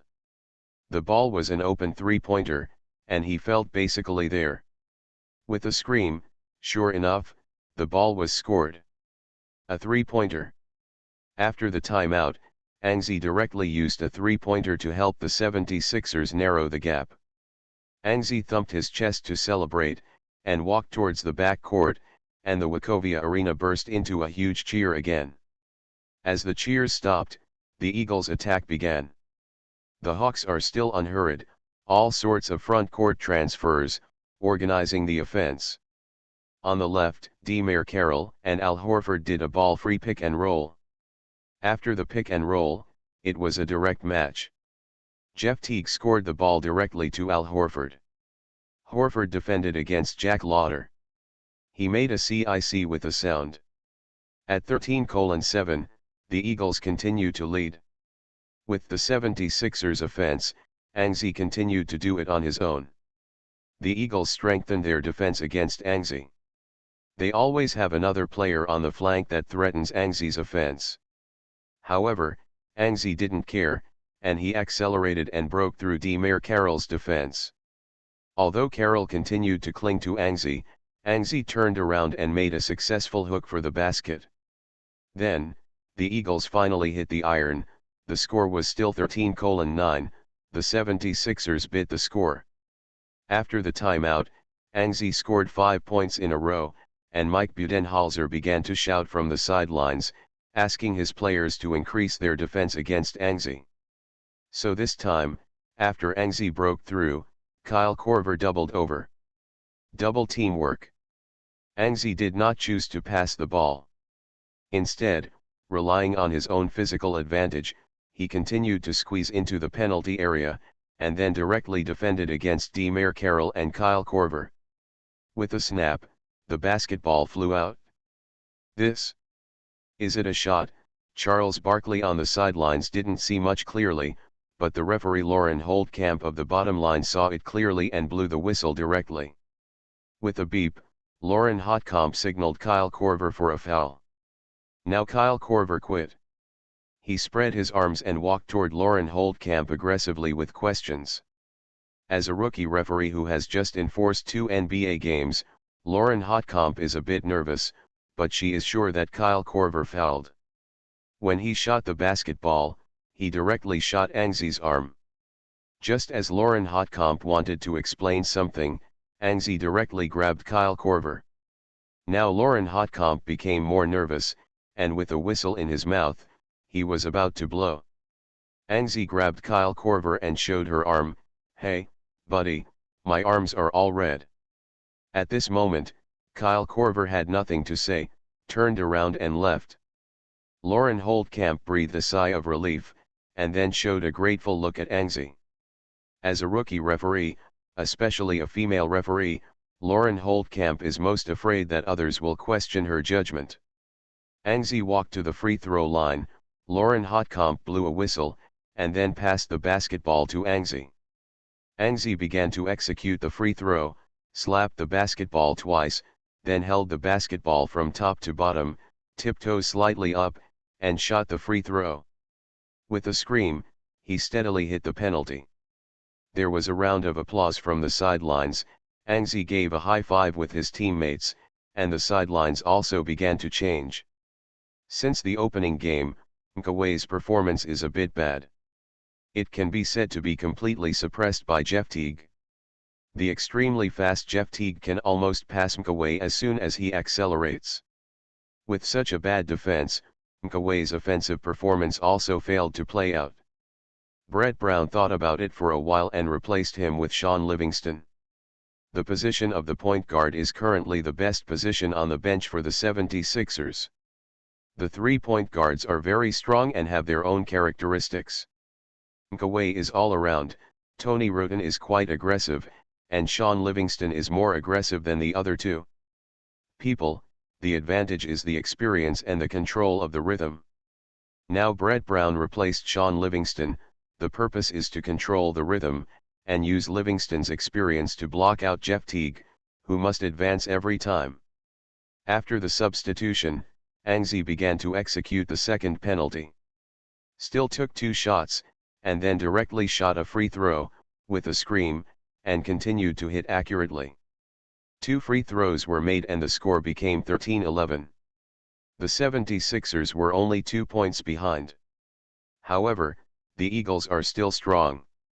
After the 76ers replaced Livingston, the perimeter defense improved. Jeff Teague broke through and was directly stopped by Sean Livingston. But then Al Horford mentioned the high position and directly screened for a pick and roll. Jeff Teague turned a large margin past Sean Livingston and made a throw to meet the defending Cole Aldridge. When the basketball flew out, Cole Aldridge couldn't control his figure and directly slammed into Jeff Teague. With a beep, it was Lauren Holdcamp on the bottom line again. She blew Cole Aldridge's foul. Did not make the throw. But this time, Lauren Holdcamp's penalty is questionable, because Cole Aldridge crashed into Jeff Teague after Jeff Teague made a shot, so the foul of the ball is not admissible. Sentenced, but Lauren Holdcamp blew, there is nothing left to say. But Cole Aldridge was not convinced. He felt that his defense was okay. It was the rookie female referee who made the wrong decision. She was tall and found Lauren Holdcamp. This time Anzi did not intervene. He smiled and watched Cole Aldridge pressure Lauren Holdcamp and questioned the female referee's penalty, but the foul was an unchangeable fact. So, soon, Jeff Teague got to the free throw line and made 2 free throws. At 15-11, the Hawks continued to maintain a 4-point lead. With the 76ers, Anzi continued to play singles. This time it was still a double team, but Anzi turned around and missed a jumper, and there was a sigh from the Wachovia Arena. This made Anzi a little depressed. Brett Brown yelled from the sidelines, demanding that Anzi score the ball after encountering a double team. Anzi nodded to express his understanding. The Hawks' offense, a 4-point lead, obviously couldn't satisfy them. Jeff Teague took the ball to the front court, and after observing the 76ers defense, he directly gave the basketball to Al Horford, who was in a good low post, and Horford's low offense. Very good. After the back hit, Cole Aldridge didn't react at all with a small hook, and the basketball got into the basket with a scream. At 17-11, the Eagles expanded their lead. After switching to the 76ers offense, Anzi took the ball with his back, and the Eagles directly doubled Anzi. DeMar Carroll and Jeff Teague leaned sideways to grab the basketball in Anzi's hands. Anzi looked up and protected the basketball in his hands. At this time, the Eagles had already filled up the defensive loopholes near Anzi. Anzi made a high pass, and Sean Livingston raised his hand to receive the basketball. Facing Kyle Korver's defense, he directly dribbled the ball to catch a turn, and then turned over for a jumper. With a scream, the goal was actually scored. Charles Barkley was taken aback. He felt that Sean Livingston's back and turn jumper was considered the best in the league for this shot alone. The movement was smooth, the turn was neat, and the shot was very high and difficult to be blocked. It looked very good. It is chic. On the field, Anzi gave Sean Livingston a thumbs up, because the first 11 points of the game were taken by Anzi, and Sean Livingston's 2 points broke the scoring shortage of other 76ers. The Hawks' offense came quickly. They once again caught a defensive error by the 76ers. After rotating the defense, the 76ers missed DeMar Carroll's three-pointer, and Anzi pounced. It passed, but it was still a step too late. With a clear sound, the basketball hits, 2013. The Eagles continue to maintain the lead. Anzi watched the Eagle, who celebrated wildly and played vigorously, and immediately passed the basketball in the back court. Holding the ball to the front court, Sean Livingston gave Anzi a pick-and-roll screen directly at the top of the arc. Anzi moved a step laterally with the help of the screen, stepped on the three-point line and shot directly. Demare Carroll didn't interfere with it. To work. With a scream, an 11's jumper hit, and the referee judged it was a long-range two-pointer. After the two-pointer hit, the point difference still didn't mean to narrow. The Eagles continued to attack. Paul Millsap's mid-range face-to-face attack moved one step away from Thaddeus Young's defense, and made a mid-range shot at 22-15. The point difference is still 7 points. And this 7-point difference lasted until the end of the first quarter. After the first quarter, the Eagles led the 76ers by 7 points 35-28, and the 76ers scored very concentrated in the first quarter. Anzi scored 18 points, Sean Livingston hit 3 goals in 5 shots, and 2 free throws. A total of 8 points were scored. Anzi and Sean Livingston alone scored 26 of 28 points. The other 2 points were a dunk from the inside of Cole Aldridge, including Thaddeus Young and Jack Lauder. James Anderson, who played in the first quarter, did not score. During the break, regaining the touch became Brett Brown's most frequent words. In the second quarter, the 76ers chose to continue to let Anzi play to ensure the score on the court. Tony Wroten and Evan Turner partnered with Anzi on the outside, plus Spencer Hawes and Byron Mullins on the inside. The 76ers launched a chasing offensive in the second quarter. The Eagles replaced Al Horford and Jeff Teague, who had performed well in the first quarter, and replaced them with Lewis Williams, the former best sixth man, and backup center Gustavo Ayong. As a result, these 2 substitutions were made. It directly gave the 76ers a chance to chase points. In this game, Lewis Williams' state was a bit poor. He missed a 3-pointer at the beginning of the second quarter, and then was quickly broken by Tony Wroten with the ball and hit a 2-1 layup. The penalty was added and the point difference was straightforward. It was reduced to 5 points. Then, the 76ers seized this opportunity, played fast breaks again and again, and continuously narrowed the points difference, forcing Mike Budenholzer to make a new substitution. The Hawks replaced Shelvin Mark and Al Horford, replaced Kyle Korver and Paul Millsap, and then used another main force to fight the 76ers. In this way, the Hawks gradually stabilized the situation. However, after halftime, the 76ers still narrowed the point difference. At 57-60, at halftime, the 76ers were only behind the last 3 points. However, in the second half, the Hawks set off another counterattack. Al Horford and Paul Millsap on the inside showed off and directly beat the 76ers by 8 points in the third quarter, including the remaining 3 points in the first half. After 3 quarters, the 76ers fell behind. It scored 11 points for the Eagles. Anzi didn't play much in the first half of the third quarter. Although he scored 8 points in the second half of the game, he still failed to help the team recover from its decline. After 3 quarters, Anzi scored 35 points alone, but the team was still 11 points behind, so in the fourth quarter, Anzi continued to play.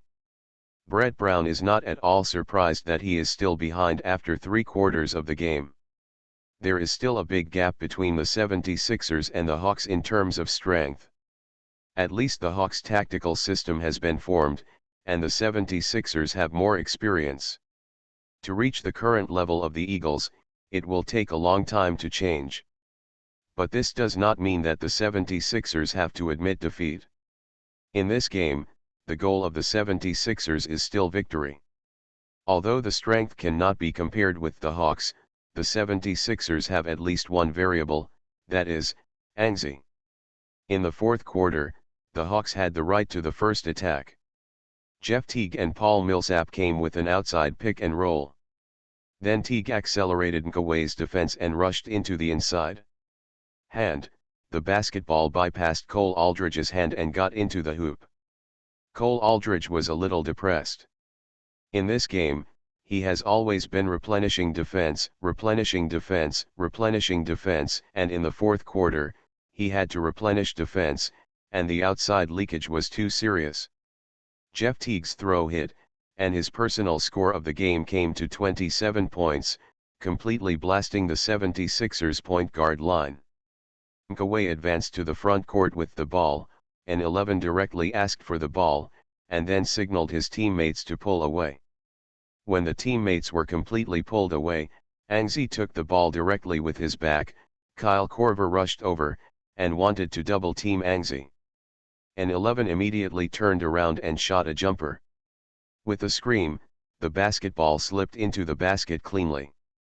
At the beginning of the fourth quarter, Angzi still maintained his good touch, and this turnaround jumper helped Angzi get the 37th point of the game, but the 76ers are still 11 points behind.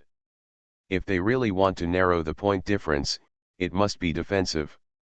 When turning back to defense, an 11 shouted, "Defense and defense. Keep your eyes on your people." But the Eagles' offense has just begun, and the outside line is missing again. It is Jeff Teague and Nkaway's defense. It is almost one step. Jeff Teague passed Nkaway. This game the Eagles rely on. With this fresh offense, the 76ers defense was blown up. After breaking through Nkaway's defense, Jack Lauder stepped forward to make up the defense and missed DeMarais Carroll in the bottom corner. Carroll received the basketball and did not miss this opportunity. With a light leap, 3 points fall into the bag. With a score of 14 points, an 11 shook his head.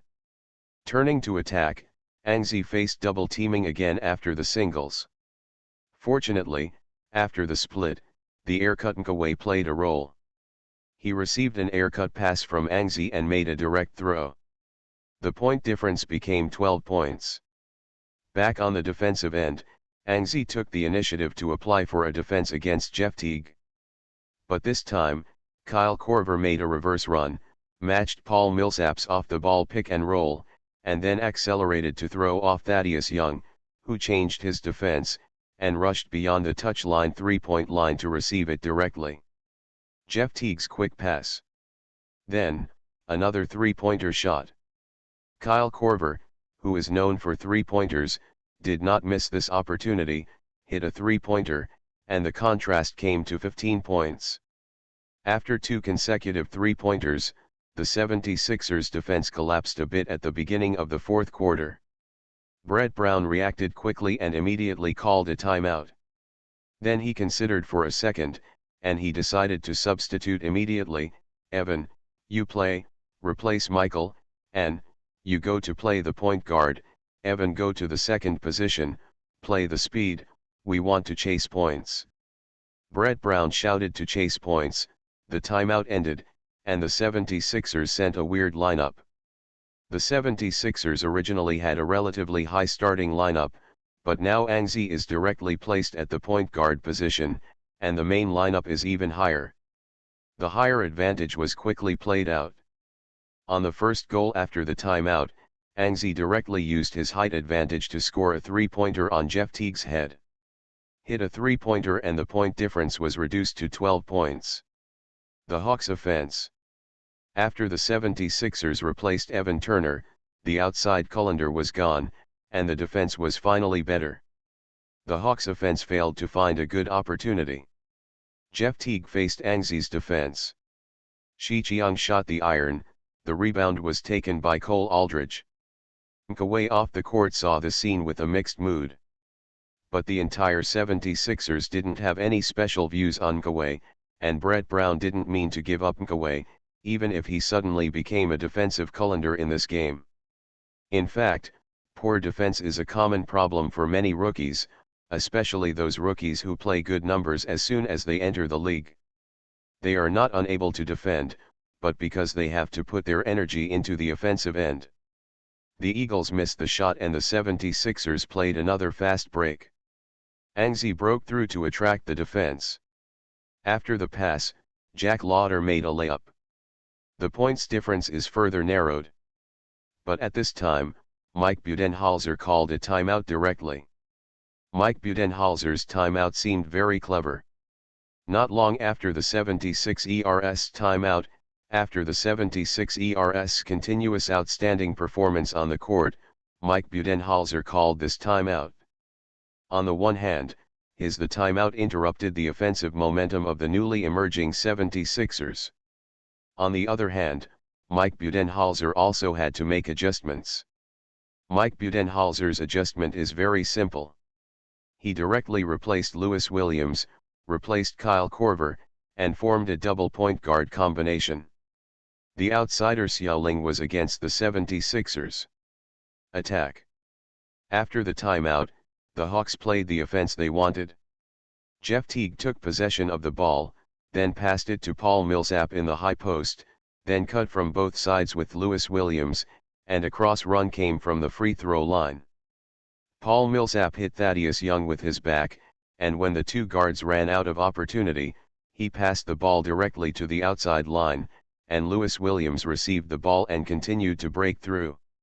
Evan Turner, who originally defended Lewis Williams, had already lost his defensive position. As a result, Cole Aldridge could only go up. Lewis Williams made a low pass, and Al Horford inside received the basketball and gently put the basketball into the hoop. A two-pointer hit, and the point difference was once again extended to 12 points. The 76ers are still struggling to narrow the point difference. An 11-storm DeMar Carroll hit a mid-range shot, and scored his 42nd point in the game. However, the Eagles' offense was still sharp. Lewis Williams rushed into the inside with the help of cover, and a horseback archery hit another 2 points.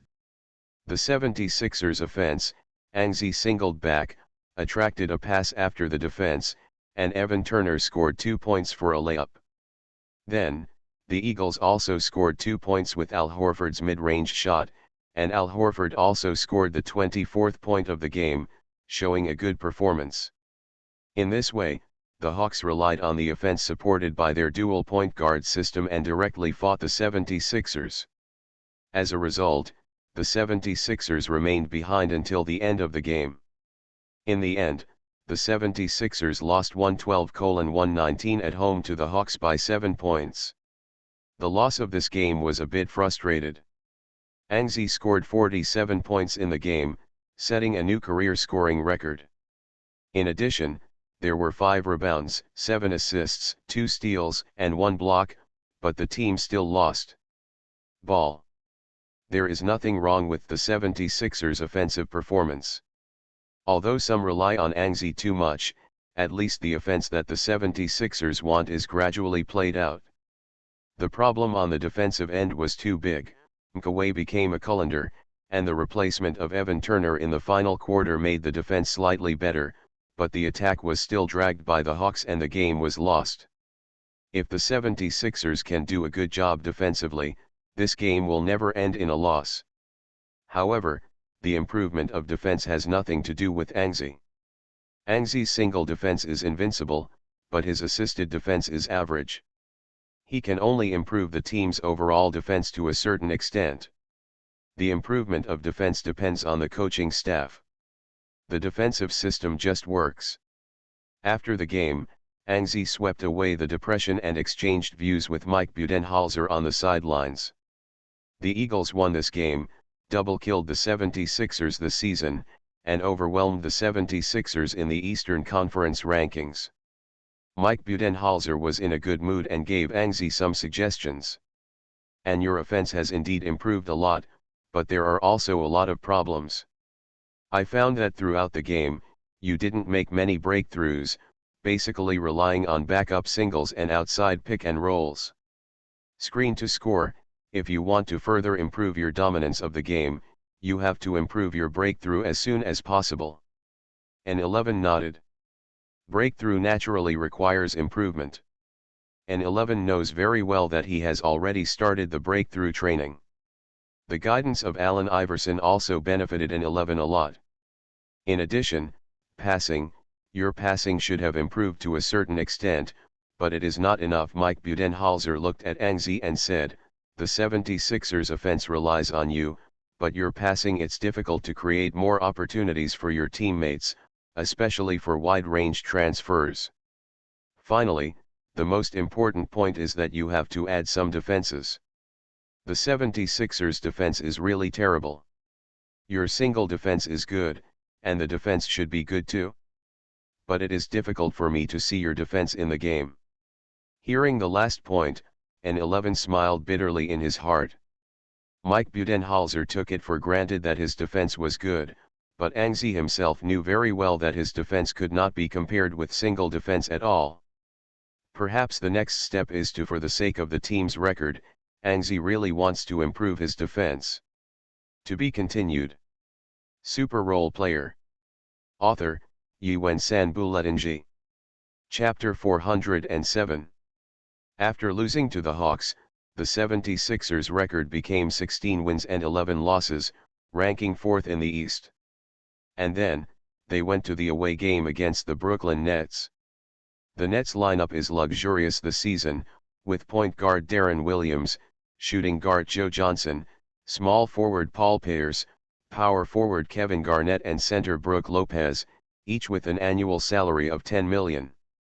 The stars, plus the substitutes Andrew Blatch, Andrei Kirilenko, Mason Plumlee, Alan Anderson, Reggie Evans, and Jason Terry, the substitutes are also powerful. Before the start of the season, the Nets were on the list of the favorite teams predicted by the major media, and could even compete with the Heat and Spurs. However, after the start of the season, the Nets gradually showed their true shape. They began to lose continuously. The record of 5 wins and 12 losses in November was terrible. The rookie coach Jason Kidd was questioned, but fortunately, after entering December, the Nets quickly adjusted. In December, he played 8 games, 4 wins and 4 losses, and gradually got on the right track. Before playing the 76ers, the Nets already had 9 wins and 16 losses, ranking 9th in the weak Eastern Conference, only 1 win away from 8th. The Nets' goal has never been the playoffs. Their goal is very high. They can only be the championship. The talented general manager Billy King insisted on setting the goal for the championship even when the team lost consecutive games. Against the 76ers, the Nets, who have had a fairly good momentum in the recent past, wanted to play an advantage at the start. Deron Williams started with a strong attack, but was blocked by Mka, who performed well in this game, and accelerated the attack with 2 consecutive steals. The 76ers directly opened the game and hit the Nets a 4-0.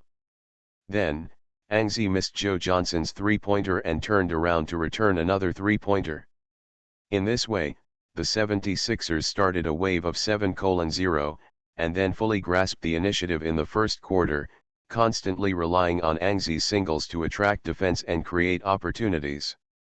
The exchange with Mike Budenholzer after the last game also gave Anzi some gains. Anzi felt that he should appropriately increase some large-scale transfer passes, so Anzi's vision in this game suddenly widened and continued. The ground pass creates many opportunities and the team's offense becomes smoother. In this way, the 76ers achieved a hearty victory in Brooklyn's away game. They suppressed the Nets from start to finish. At the end of the game, the 76ers also defeated the Nets 117-99 and ended the 2 games losing streak. The record of 17 wins and 11 losses allowed the 76ers to continue to rank 4th in the East. After playing this game, the time has come to December 20th. Christmas is just around the corner, and the 76ers have no schedule for Christmas this season. There are only 5 games in the NBA on Christmas Day. The Bulls are away to challenge the Nets. The Knicks play at home against the Thunder, the Lakers play at home against the Heat, the Rockets play away at the Spurs and the Warriors play at home against the Clippers. The 10 teams participating in the game are all popular teams before the start of the season, except for the Lakers. However, it is clear that after 2 months of the game, the Knicks have become the countdown in the Eastern Conference. The Bulls are below the 76ers. The Nets are also outside the playoffs. The Western Conference teams are fine, but Kobe Bryant was reimbursed for the season again, making the Lakers' home game against the Heat lost most of the highlights. Perhaps David Stern has already regretted his intestines. He did not expect that after only one off-season, the league would have changed dramatically again, with only a few stable teams. Since there is no competition on Christmas Eve, Angzi thought about it and decided to hold a grand Christmas party in his home. After all, he is now the boss of the team. He has been in Philadelphia for 2 months. He has very little interaction with his teammates outside of the game. Angzi feels that for a successful team, teammates must not only cooperate with each other on the court, but also off the court. The same is true, we also need to cultivate tacit understanding. Angzi went home and said to Abby. Abby immediately agreed, and the two quickly became busy. Angzi asked someone to make the invitation. Abby found the chef at the Angia courtyard and began to prepare the dinner for the day. At the same time, he also brought in a team specializing in hosting parties and a team of chefs from a well-known local Western restaurant in Philadelphia. Then, in the last game before Christmas, Angzi distributed the invitations to all teammates, coaches, and management staff. Even the cheerleaders of the team received the invitations. In the last game before Christmas, on December 22, the 76ers went to Milwaukee to challenge the Bucks. The last time the two teams played against each other happened to be at the bottom of the 76ers, and the 76ers also unexpectedly lost to the second-to-last team in the East, and their state fell to the bottom. In this game, the Sixers in hot form set their goal on 2 consecutive victories. And they also believe that the game will go very smoothly and the victory will come as scheduled. But as soon as the game started, the Bucks made a big news. The opening was a chaotic attack, punching the master indiscriminately, hitting the 76ers 14-2, and then taking advantage of the 76ers not to slow down. Continue to expand the points difference, until the 76ers gradually recovered. When they started to exert force, the Bucks were already 19 points ahead. The two commentators of Turner Sports opened their mouths, quite surprised. In fact, although the Bucks' record this season is poor, the lineup is not bad. Starting point guard Brandon Knight, shooting guard was also replaced by Chris Middleton from OJ Mayo at the beginning of the season. The two players acquired by Brandon Jennings gradually grew up in the middle of the season. But OJ Mayo became the 6th man of the Bucks, glowing on the bench. The small forward is Giannis Antetokounmpo, and Angzi is very optimistic about the Greek evildoers. This season's performance is still a little immature, but he can already see his talent. In this position, the original starter was Karen Butler. He has now turned to the bench, but his playing time is at the starting level. The last time the 76ers lost to the Bucks was also because of Karen Butler's outburst. Long Butler scored 38 points and directly defeated the 76ers defense. On the inside side, the rotations of Larry Sanders, Ersan Ilyasova, John Henson, Epe Adu, and Zaza Pachulia. In terms of strength, the Bucks are actually not bad, but this season they have already aiming at a bad target, just thinking about losing. And if you lose too many games, you naturally want to win 1 or 2 games. So I met the 76ers and won 1 before, and this time I met the 76ers again, and they wanted to win again. The opening 14-2 offensive wave bluffed the 76ers. Fortunately, Angzi was still awake, constantly reminding his teammates. Sean Livingston and Evan Turner, replaced by Brett Brown, also played a certain role. The 76ers gradually began to chase points. At the beginning, they dug a 19-point hole by themselves, and then slowly spent time. It took 3 quarters to complete. Until the 4th quarter, the 76ers evened the score, and then Angzi made a burst of force in the last quarter, and the 76ers finally won a 2-game winning streak before Christmas. With 18 wins and 11 losses, the 76ers continued to rank 4th in the East. On Christmas Eve, the Iron Gate slowly opened, and Angzi stood in front of her house, letting the running hall of the Angia courtyard who came to help turn on all the lights of the villa. In the backyard swimming pool, there is already a party team specially hired by Angzi to set up the scene. Big bowls of food are placed on the open-air table. American parties usually have some Western food, such as desserts, but Angzi is unique. For a party at Chinese food, the chef in the Angius Yaoyuan specially asked the chef of the Angius Yaoyuan to make a few Sichuan-style hot pot and boiled fish, as well as snacks such as steamed dumplings on the table. It looked a bit nondescript. Soon, the guests arrived one after another.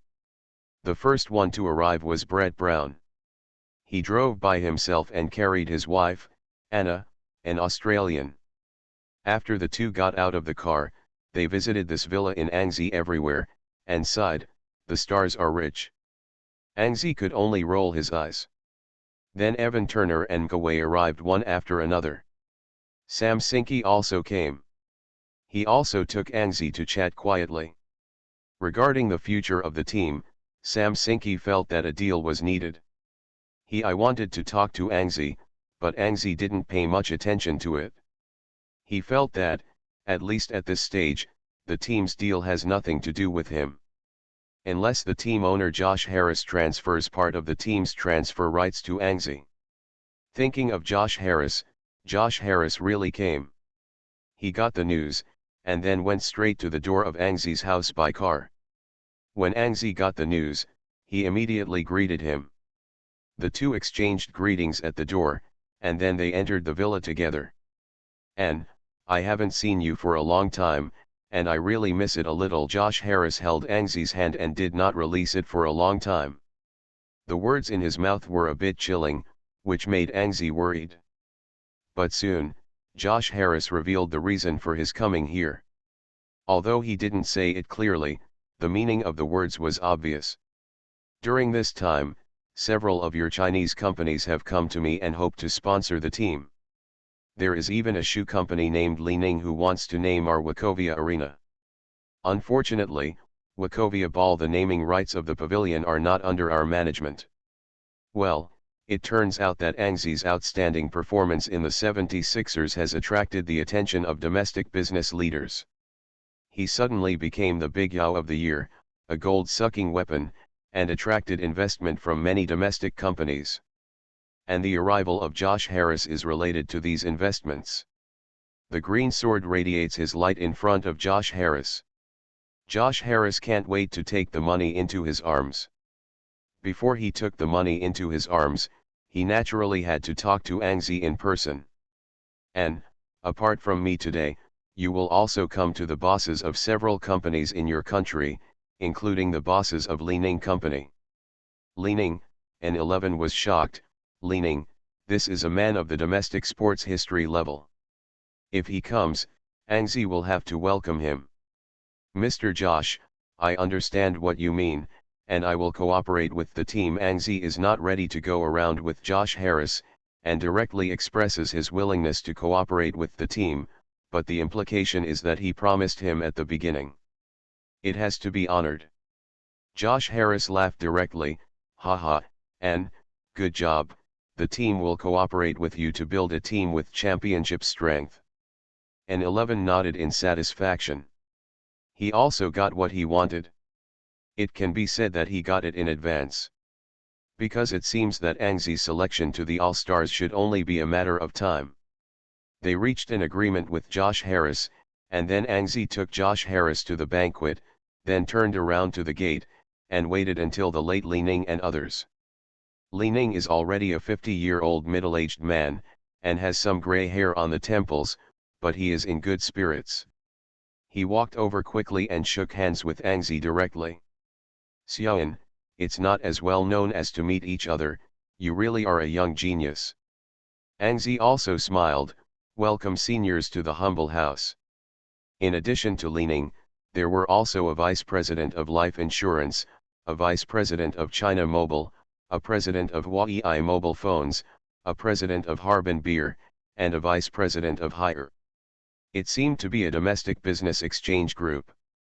Angzi was flattered, greeted them in the living room, exchanged politeness, and then went to the open-air dinner scene to start the Christmas Eve carnival. Angzi personally cut a turkey. In a foreign country, Angzi is as happy as celebrating the Spring Festival. The 76ers teammates on the scene made strange calls, and then it was time to talk to each other and communicate with each other. Josh Harris was dragged by Harbin Brewery's boss to an interpreter and chatted about something. Ang Zi estimated that it was probably sponsored, while Li Ning came from more people, and several vice president level figures actually found a few young players and talked about it. Stand up. Li Ning had just finished communicating with the team's general manager Sam Sinki, and then he saw Ang Zi and walked over with red wine. Xiaoan, come on, cheers. Ang Zi smiled and clinked a cup with Li Ning, and then the two said something insignificant. Ang Zi probably guessed Li Ning's thoughts. Ang Zi's sneaker contract is about to expire. It should be said that it will expire after the season. Li Ning is obviously aiming at this point, he wants to sign Ang Zi. Ang Zi's current appeal is not the same, and even Dao is not as good as Ang Zi. Because of the sneakers, there is a saying that the center does not sell shoes, and the swing talents sell shoes, especially Ang Zi's strong physical fitness. The front guard swings people. Now Ang Zi's last sneaker contract is about to expire. Nike and his like are naturally like sharks that smell fishy. One by one, Li Ning is the first one to come up. Ang Zi did not reject domestic brands. Li Ning came personally and showed sincerity. He decided to listen to Li Ning's offer. Soon, the two talked about the shoe contract, and Li Ning naturally mentioned that he wanted to sign Ang Zi. Xiaoan, are you interested in signing a contract with a domestic shoe brand? Ang Zi smiled and said, of course there is interest. The implication is that you can talk, but it depends on the quotation and sincerity. Li Ning was overjoyed, he felt hopeful. Well, Xiaoan, I will ask my vice president to talk to your agent, the price and treatment, to ensure that you are satisfied. Li Ning did not directly mention the quotation, and Ang Zi also understood that Li Ning did not want to rush, because he also knew very well that Ang Zi was not a fool, and it was impossible to agree on hearing Li Ning's quotation on the spot. There must be many comparisons and shop around. Therefore, Li Ning's sincerity is already sufficient. The next thing Ang Zi will look at is Li Ning's offer and treatment. Sign domestic brands. Ang Zi doesn't mind. After finishing the conversation with Li Ning, Ang Zi found Abby, who was talking to Mrs. Anna. The dinner gradually came to an end. Ang Zi was a little emotional. He called Abby aside, and the two enjoyed their time in the noise. The two of them just stood on the open-air balcony on the second floor of the villa, leaning against the railing, looking at the moon in the distance. There are also many guests on the balcony, but they are all far away. In the middle of the balcony, there are a group of kids playing around, such as Evan Turner's 4-year-old son Louistina. There is also Byron Mullins' 3-year-old daughter, Celie Mullins, two little people dressed up as dolls playing house games. Abby saw the scene and she observed the two lovely children with great interest. Suddenly, Celie Mullins pouted her small mouth and kissed Louis Turner on the cheek. "Yeah," Abby exclaimed in a low voice, and then said as if a little fascinated, "So cute." And 11 also noticed this. He held the red wine glass, took a sip, and then smiled. "And, do you like children?" Abby asked suddenly. Ang Zi was a little strange, but he still replied, "Of course, I like children very much." "Then let's give birth to one." "What?" And 11 was startled. Abby stabbed Ang Zi with his arm, seeming to be dissatisfied with Ang Zi's surprise. "I said we will give birth to one."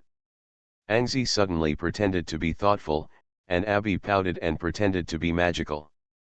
And 11 laughed. "It seems that the bag of Durex I bought online is no longer in use." Abby reached out and patted Ang Zi on the head.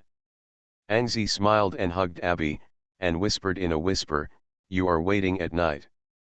At the end of the Christmas dinner, Ang Zi's agent, Ivo Clark, had crossed shoulders with a few domestic business leaders, and told Ang Zi that he would take this group of good friends from China to karaoke in downtown Philadelphia.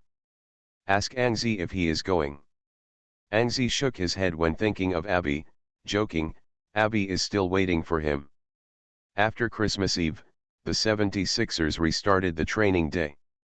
The Christmas war has also ended, and the degree of excitement is far weaker than in previous years. The Heat and Lakers battle has become a confrontation between LeBron James and Nick Young. The result is also obvious, and the Heat won easily. The Bulls and the Nets fought fiercely, but an evaluation on North American social networking sites can perfectly describe this game, that is, the rookie pecks each other. The Thunder even led the Knicks by a big score at the beginning, and there was no suspense throughout the game. The Rockets and Spurs played fiercely, but San Antonio really couldn't attract more fans. The Clippers and the Warriors are equally exciting. Klay Thompson's block shot killed Chris Paul's lure jumper, but for the same reason, the Clippers and Warriors were not the protagonists of Christmas Eve. Nothing happened to the 76ers on Christmas Eve, but the 76ers players gained a lot. Early in the morning on the training day, James Anderson entered the locker room door with a smile, and then saw Anzi, who was undergoing physiotherapy, trotting over. "And, thank you." Anzi froze for a moment, thanking him early in the morning. "What's the matter?" He didn't talk nonsense, and asked directly, "What's the matter, James?" James Anderson couldn't hide his joy. "Leaning Sports gave me a contract for sneakers." Anzi was stunned, and then laughed. With James Anderson's strength and fame, there is definitely no sneaker contract to get at this stage. Leaning gave him a sneaker contract. A fool can see it. It has something to do with Anzi. Just like when Deo was in the Rockets, Carl Landry and Sean Battier were all contracted by Peak. Because of Deo's existence, their exposure in China has increased and they have become commercially valuable. The same is true for the current 76ers. Because of the existence of Anzi, the exposure of marginal players like James Anderson has also increased, so they can also get sneaker contracts that only stars can get from domestic sneaker brands. However, Li-Ning's signing of James Anderson can be considered a head start, because in the 76ers, James Anderson is also considered to be one of the few players who performed well. James Anderson is currently Anzi's #1 substitute. The substitute can score 7.2 points per game and average 1.2 three-pointers per game. This is also the main three-pointer in the 76ers. On the training day, the players arrived one after another, and Jack Lauder also ran over to express his gratitude. It turned out that he also got a sneaker contract from Li-Ning yesterday. Although it has not been officially finalized, it is a big deal for Jack Lauder. The harvest. Anzi's influence on the 76ers gradually shifted from on-court to off-court. On the training day, the 76ers resumed their defensive tactics exercise. The 2 consecutive victories before Christmas have maintained a good state for the 76ers. The first game after Christmas is already on December 28. The 76ers went to Phoenix in the West to challenge the Suns in Phoenix. Abby also went with him. Jeff Hornacek's coaching in the Suns is fairly smooth. The season has gone on and the Suns have achieved a record of 17 wins and 11 losses, in Goran Dragic and Eric Bly. Under the leadership of Deso, the Suns also emerged in the strong team in the West. Facing the father-in-law's team, Anzi was unrelenting. The game made 10 of 22 shots, grabbed 30 points, 6 rebounds, 6 assists and 4 steals, plus 12 of 28 shots and scored 27 points, 7 rebounds and 10 Kawhi assisted with 4 steals, and the 76ers defeated the Suns 115-101 and scored 3 consecutive victories. After the game, Anzi chatted with Jeff Hornacek again after the game, and also talked about Anzi's future development direction. In fact, as long as these old NBA players and coaches pay attention to Anzi, they will find that Anzi has developed into a bottleneck period. Next, Anzi must consider its own development direction, whether to develop towards all-round development, organize scoring, or move towards with a single development, focusing only on scoring. This becomes a problem. The advice given by Jeff Hornacek is completely different from that of Mike Budenholzer. Mike Budenholzer's words, To sum it up is master all the ball rights, through personal offense and passing or even assisting defense drives teammates, which is the so-called all-around. And Jeff Hornacek suggested that Anzi continue to strengthen his scoring ability. The next step is to strengthen his breakthrough and inside offensive methods. The organization of passes can be given to Kawhi and Evan Turner. Jeff Hornacek. The reason for K is also very good. The 76ers have two organizers. Why does Anzi organize the offense by himself? As a result, disagreements arise. Anzi also contradicted herself. Originally, Anzi's idea was to break a certain record and directly upgrade the pass, but now, Anzi should probably consider breaking through. After playing in the Suns, the 76ers will have another back-to-back game. The opponent is the Lakers. So that night, the 76ers boarded the plane to Los Angeles directly. Abby stayed in Phoenix, and she would stay with her parents for a while. Exactly this time is the 76ers' Western away trip, and will not return to Philadelphia until January 10th. And Abby's and Anzi's plans to create people can only be temporarily shelved. To be continued. Super Role Player. Author, Yuen-San Buletinji. Chapter 408. Los Angeles, Staples Arena. This is the first time Anzi has been here after the transfer. Coming to Staples again, the Lakers have long been dumbfounded. Kobe Bryant returned at the beginning of the season, only played 6 games, and once again announced the reimbursement of the season. Now the Lakers can only rely on Nick Young to support the scene. Mike D'Antoni's running and bombing tactics killed Kobe Bryant and Steve Nash ran away Dwight Howard, and in this game, the only remaining Pau Gasol also truced due to injury. There have been rumors in the league that Pau Gasol will be traded. In this game, the 76ers regarded the Lakers as a rehearsal tactical opponent. After the opening, they ran continuously and played the tactics they wanted. And Anzi's performance in this game seemed very flat. There were no highlights. The game was also won very easily, and the fight ended in 3 quarters. In the end, Anzi scored 21 points, 4 rebounds, 3 assists and 2 steals. The data was also lower than usual. Facing this Lakers, the 76ers did not need Anzi to show the strongest strength. 109-78, the 76ers won easily. After the victory over the Lakers, the 76ers ushered in a wave of 3 consecutive victories, 19 wins and 11 losses. The 76ers continue to bite the eagle in front of the front. There is always the possibility of overtaking the eagle to become the 3rd in the East. After the game, Anzi did not rush to leave the scene either. He hugged Kobe Bryant, who was watching the game. Kobe Bryant was wearing a suit, with a confident smile on his face. "And, good job, but unfortunately, I didn't let you come to Los Angeles to play." Bryant finally patted an 11 on the shoulder, and then said goodbye to an 11. Not being able to come to Los Angeles to play, Anzi himself felt a little regretful, but it was just a pity. The Lakers' young boss Jim Buss already regretted it. He regretted his intestines. During the off-season, the Lakers had been fighting for Germany. Dwight Howard, their goal is to leave the league's first center. Dwight Howard, the result directly left Anzi in the cold. Even Mickey Kupchak did not even consider signing Anzi at all. Now, the Lakers have discovered that they, who have the best commercial development in NBA, have missed the cash cow of Anzi, and may also miss the best chance of revival in the post-Kobe era. After playing the Lakers, time has come to the new year, and 2014 has come.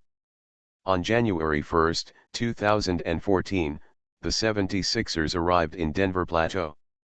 They wore the 76ers retro jerseys from the 1980s.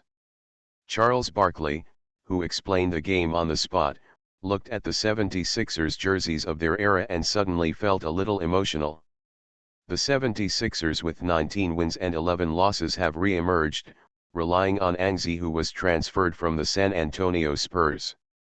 Before the start of this game, the league released 2 noticeable news one after another. both related to Anxi. The first is the selection of Player of the Month, Coach of the Month, and Rookie of the Month in December. The Eastern Player of the Month in December was finally picked by Anxi. In December, Anxi averaged 28.5 points, 4.2 rebounds, 6.2 assists, 3.4 steals and 0.8 blocks per game. He ranked second in the league in scoring and first in steals. Coupled with the 76ers' excellent record of 10 wins and 3 losses in December, the Eastern Conference Player of the Month will naturally belong to Anxi. Anxi won the Player of the Month, and Kawhi became the Eastern Rookie of the Month again. Although there were occasional struggles, Kawhi's data was still the best among the 13 rookies, and the record was the same. The best Coach of the Month was won by Toronto Raptors' Dwayne Casey. In December, the Raptors had a record of 8 wins and 6 losses, which was not as good as the 76ers. However, Dwayne Casey won this award. The reason lies in the progress of the Raptors. Compared with the record of 6 wins and 9 losses in November, the Raptors made significant progress in December. The first 5 players in the team averaged double figures per game. They won 6 away games in December. In 9 games, the Raptors won 7 of them, and their status has improved significantly. Dwayne Casey also became the third coach in the history of the Raptors to win this award. The first 2 were Randy Wilkins in 2002 and Sam Mitchell in 2007. In the Western Conference, the best Coach of the Month was won by Anxi's old father-in-law Jeff Hornacek. In December, he led the team to a 9-4 record, including successive wins over the Mavericks, Warriors, Rockets, and Clippers. The enemy, so far, the Suns are ranked 8th in the league in scoring with an average of 103.7 points per game. Under the leadership of Jeff Hornacek, the Suns will have fierce firepower in the new season. Jeff Hornacek also became the first person in the history of the NBA to win the Player of the Month and the Coach of the Month on the same team. 22 years ago, that was the only season in which Jeff Hornacek was selected as an All-Star. As the Suns guard, Hornacek averaged 20.1 points per game. Both Larry Bird and Larry Drew have won Player of the Month and Coach of the Month, but they won both honors on different teams. Among them, Larry Bird was playing for the Celtics, and his coaching career was for the Pacers. Larry Drew was in Kansas City as a player, and his coaching career was with the Hawks. The Western Conference's Rookie of the Month was won by Trey Burke. This 2K God rookie finally broke out in reality. In December, he averaged 5.9 assists per game and 91.9% free throw percentage, leading all rookies. Scoring 14.8 points per game and playing time 32.7 minutes are ranked second. In the 16 games in December, Burke scored in double figures in 13 games, sent 5+ assists in 12 games, and had an assist-to-turnover ratio of 3.03. In addition, in the 7 games the Jazz won in December, Burke averaged 18.1 points, 7 assists and 3 rebounds per game, with a total efficiency rating of @84 per game, and helped the Jazz win 6 games in the last 11 games. The Western Conference Player of the Month was won by Kevin Durant. This is the second consecutive time he has won this honor this season. In December, Kevin Durant averaged 29.4 points per game, ranking first in the league. 9 rebounds and 4.5 assists. Anxi won the Player of the Month in December, but this is what Anxi deserves. But another news released by the NBA has triggered a heated discussion in North America. The vote for the first stage of the All-Star Weekend was announced. In the Western Conference, Stephen Curry won 5,49095 votes, and Anthony Davis, who won 544,623 votes, led the Western Conference. Kobe Bryant won 521,542 votes and became third in the Western Conference. Second in the field. Kobe's Western backcourt dominance was shaken by Stephen Curry, which became a big news before this All-Star Weekend. But the bigger news is yet to come. After Kobe's serious injury, LeBron James's popularity thrived in the NBA, but LeBron James, who won 552,967 votes in the first stage, was not the league's top voter, not even the East's top voter. On the throne of the Alliance's Ticket King, a short name is written impressively in 11. 709,209. The votes in the first stage of ANGSI exploded directly, leading the second LeBron James with 150,000 votes, almost a crushing lead. People can't help asking, is ANGSI worthy of the throne of the vote king? Thus, the 76 ERS 19-11 record and ANGSI's current position averaged 28.9 points, 4.6 rebounds, 5.6 assists, 3.4 steals and 0.8 blocks per game. ANGSI's average per game data and performance are definitely a match. Won the throne of the Ticket King. However, in North America, many nativist fans expressed dissatisfaction. They believed that the reason why ANGSI was able to defeat LeBron James to become the top voter was due to the vast number of Chinese behind him. They did not recognize ANGSI's strength, and of course they did not recognize ANGSI's strength. The identity of ANGSI Ticket King. Among them, there were even radical reporters who ran to LeBron James and asked about the matter and asked LeBron James' thoughts. In this regard, LeBron James, who has always been high in EQ, chose to avoid it. However, the North American Vote King controversy is not over, because a month ago, they discussed whether ANGSI could squeeze Dwayne Wade into the All-Star starter because of Charles Barkley and Kenny Smith, and a month later, ANGSI was already squeezed out LeBron James and became the top voter in the first stage of the All-Star. This gap made many fans in North America feel unacceptable. However, the local media in Philadelphia said, the All-Star voting king is nothing at all. In the history of the league, Yao from the East also won the All-Star vote in the 05 and 06 seasons, and ANGSI performed better and more brilliantly. He can become the All-Star vote, which is nothing at all. What's more, ANGSI became the vote king in the first stage of the All-Star, and has completely crushed the second LeBron James. But at this time Americans' sense of national honor has come up. They began to constantly appeal on Twitter, Facebook and IG, calling on Americans to vote for LeBron James and not to let a foreigner of the yellow race become a vote for the NBA All-Star Weekend. King. On the domestic front, through the reposts of several major portals, domestic fans have also learned about what has happened in the United States. A large number of posts have appeared on forums such as Hupu, Taiba, and Zhihu, screaming, "Brothers! The time for battle has arrived. Let's climb over that wall. Go vote for our ANGSI. One vote every day." In this way, a big battle began. As the client, ANGSI felt dumbfounded. His idea was the same as that of the local media in Philadelphia. He was just an all-star ticket king, no big deal. On January 1, 2014, the 76ers challenged the Nuggets away. Because of the Ticket King incident, the game attracted the attention of North American fans. In the hope that the Nuggets beat the 76ers, ANGSI scored 23 points, 5 rebounds and 6 assists, leading the 76ers to easily defeat the Nuggets. After all, the Nuggets at this time are no longer the Nuggets in November. Just a month later, the Nuggets state began to decline, and internal problems also appeared. It is rumored that some players within the team were dissatisfied with coach Brian Shaw. The record also declined like a meteorite. In this game, the Nuggets played no better than the horrible Lakers, so the 76ers easily won a victory. The American fans were disappointed, and the Chinese fans were happy. They cheered as if they had won a local war.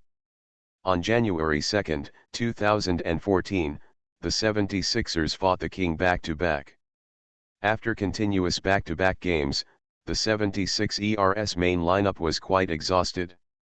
Brett Brown, who came from the Holy City, naturally learned the rotation of the Holy City. Wei, Thaddeus Young, Jack Lauder and insider Cole Aldridge have all been rotated. The 76ers naturally became point guard Tony Roten, shooting guard James Anderson, small forward Evan Turner, power forward Byron Mullins and center Spencer Hawes. Just when everyone took it for granted that the 76ers would lose the game, Tony Roten scored 21 points, 3 rebounds and 4 assists on 6 of 13 shots.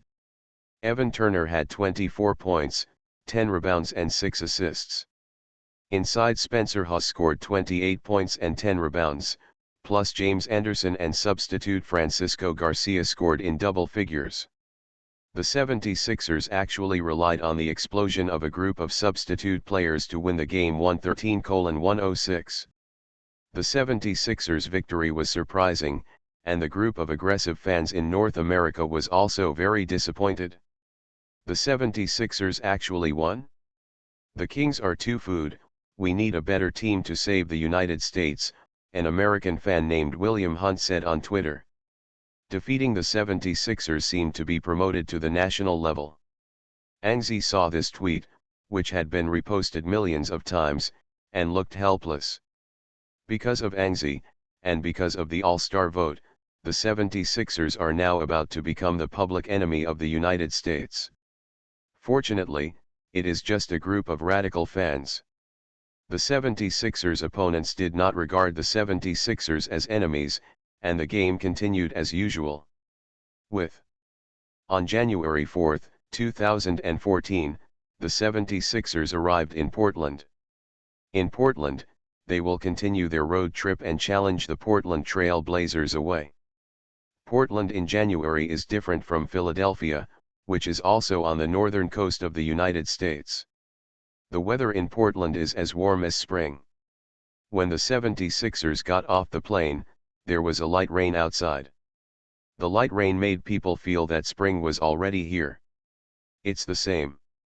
However, an oncoming icy wind made Anxi tighten his clothes tightly and walked off the plane quickly.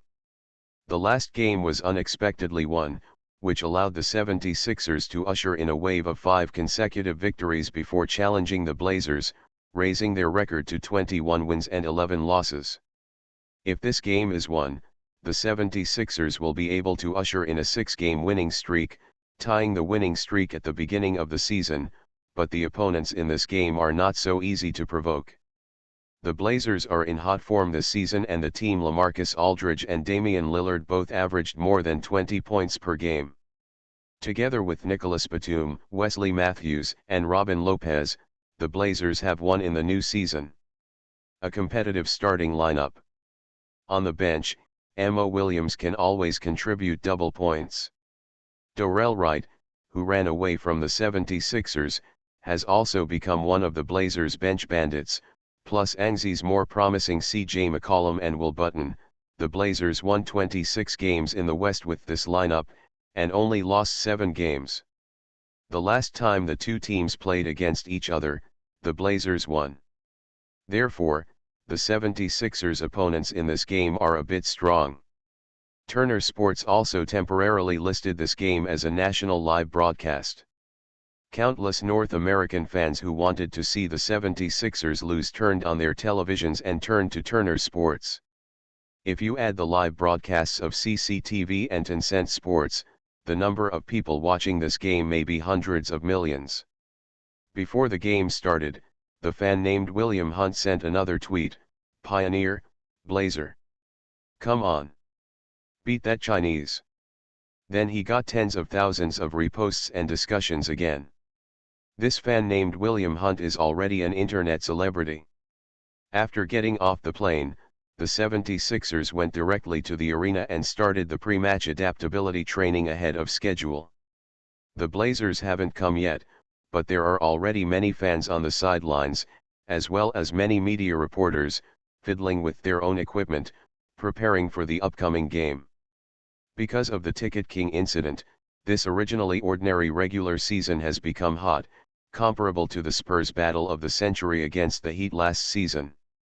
The 76ers can't tell. In fact, the strength gap in this game is quite obvious.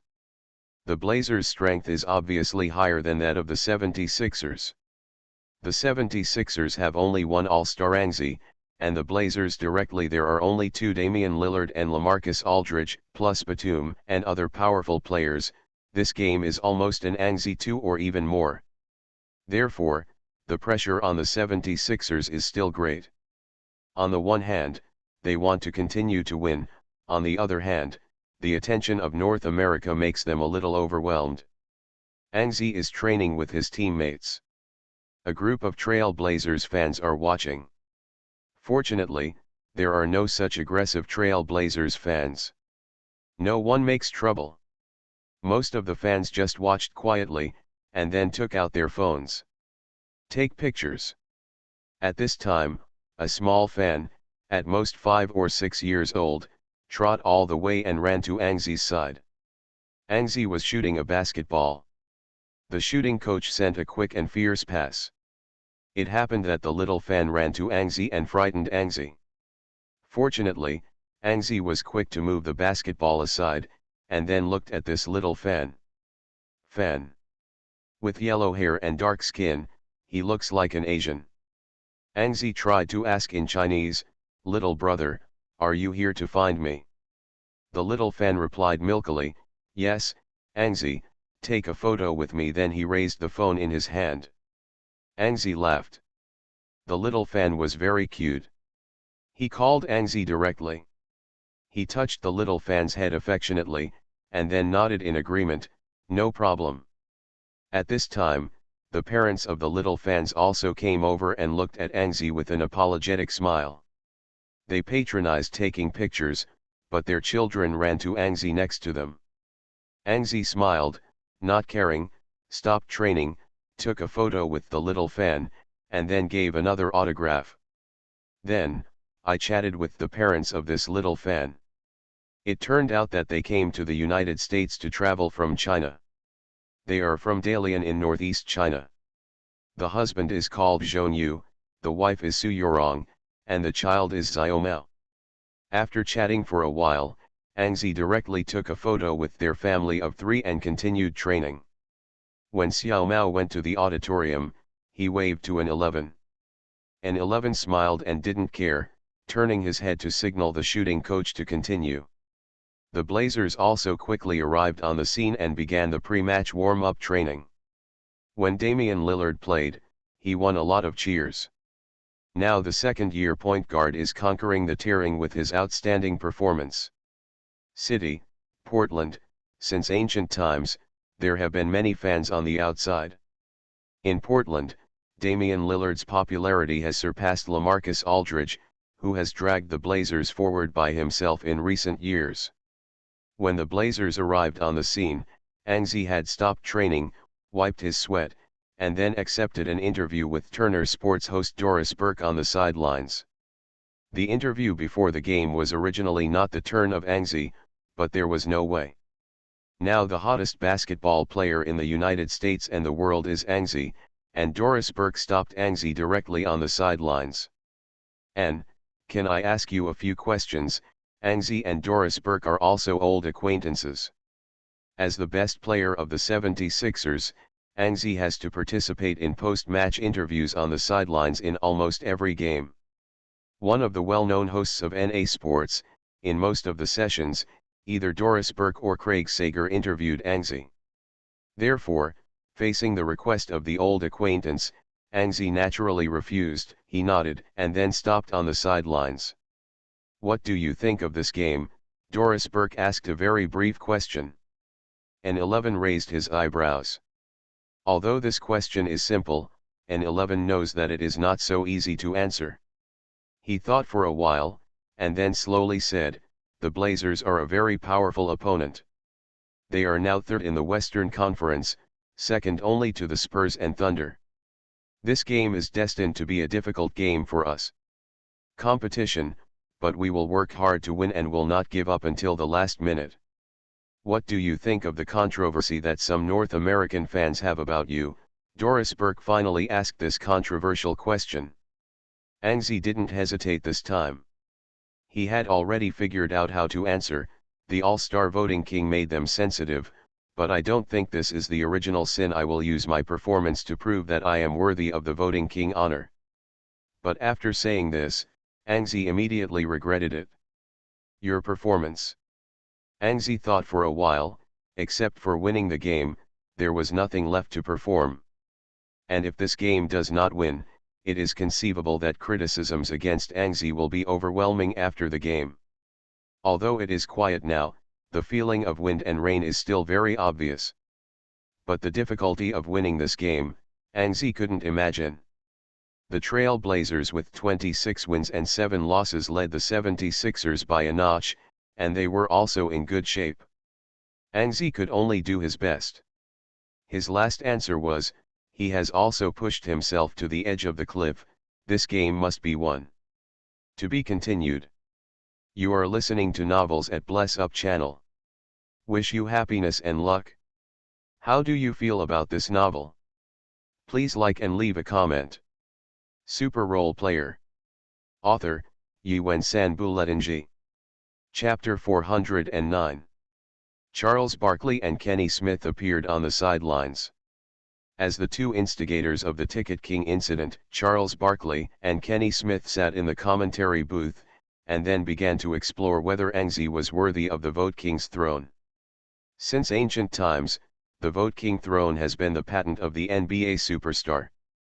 Since the 21st century, Vince Carter has won the Vote King throne 4 times by virtue of his explosive dunk, and there is also a nickname called Half Man and Half God. Then, Kobe Bryant won the All-Star vote 3 times, and he also has a nickname called Peter Pan. Then there is LeBron James, who won the All-Star vote twice. He just entered the league and is that special one. The dissatisfaction of the North American fans is that LeBron James is at the peak and his popularity is at its peak, and Angzi's foreign army directly crushed James. The first round of votes led LeBron James by 150,000 votes. The Star Ticket King did not crush the second place, which made many American fans feel dissatisfied. Coupled with the hype of Charles Barkley and Kenny Smith, all of a sudden the radical fans in North America began to oppose Angzi. But Kenny Smith still insisted on his original idea, Angzi was worthy of the throne of the Vote King. Averaged 28.9 points, 4.6 rebounds, 5.6 assists, 3.4 steals, 0.8 blocks, 49.8% shooting, 45.5% three-point shooting. This kind of performance is not worthy of the All-Star vote? Maybe this group of fans is biased. Looking at Angzi's 700,000 votes, Kenny Smith talked freely to the camera. Charles Barkley quickly grabbed the words, yes, Angzi's average per game is very beautiful, and the team's record is also very eye-catching, but some radical fans in the United States just look down on him. The reason may be very simple, Angzi he is a Chinese, he is a yellow race. Kenny Smith was taken aback. Charles Barkley defined the Angzi Vote King controversy as a racial discrimination among American radical fans. But after listening to Charles Barkley's words, it was amazing, Kenny Smith didn't care, and continued to listen to Charles Barkley's long talk. Last season, Angzi got the Most Improved Player, the Best Sixth Man, and a Gold-Rich Finals MVP. In addition, the title of the strongest dunker of the yellow race was already beaten by Angzi. Angzi's game it also seems to be full of passion. Can a Ticket King deny Angzi's strength? Just as I said. Charles Barkley continued. In Miami, in a small room that could only fit a bed, William Hunter was using his cell phone while scolding his mother. William Hunter is a white man, looks very white, and looks like a small recipient. He graduated from Florida State University with a major in journalism. He is currently a vagrant and is trying to find a job as an NBA reporter. The news that Angzi became the king of votes appeared. Later, the fan of LeBron James couldn't help it, and repeatedly tweeted Angzi, which resulted in a large number of fans. And now, while listening to Charles Barkley criticizing himself, William Hunter flicked on Twitter, and then a few seconds later, he sent out another tweet, continuing to attract fans with the help of the Angzi Vote King incident. There was a word in his mouth, you actually grabbed the king's throne, yellow-skinned monkey, you. Then the next second, William Hunt's phone rang, and the Florida Express-Times called. Their editor-in-chief urged William Hunt to go to Florida Express-Times to work, but William Hunt's current goal is no longer such a tabloid. William Hunter prefers to work in national media such as ESPN and USA Today. So after a brief response, William Hunt hung up the phone. On the TV, the Blazers' home game against the 76ers is about to begin. An 11 has taken off his training uniform outside and stood in the middle of the court. The game is about to begin, and the starting lineups of both sides have already appeared. The 76ers are still point guard Nkaway, shooting guard Angzi, small forward Jack Lauder, power forward Thaddeus Young, and center Cole Aldridge. The Blazers' starting lineup has not changed. Point guard Damian Lillard, shooting guard Wesley Matthews, small forward Nicholas Batum, power forward LaMarcus Aldridge, center Robin Lopez.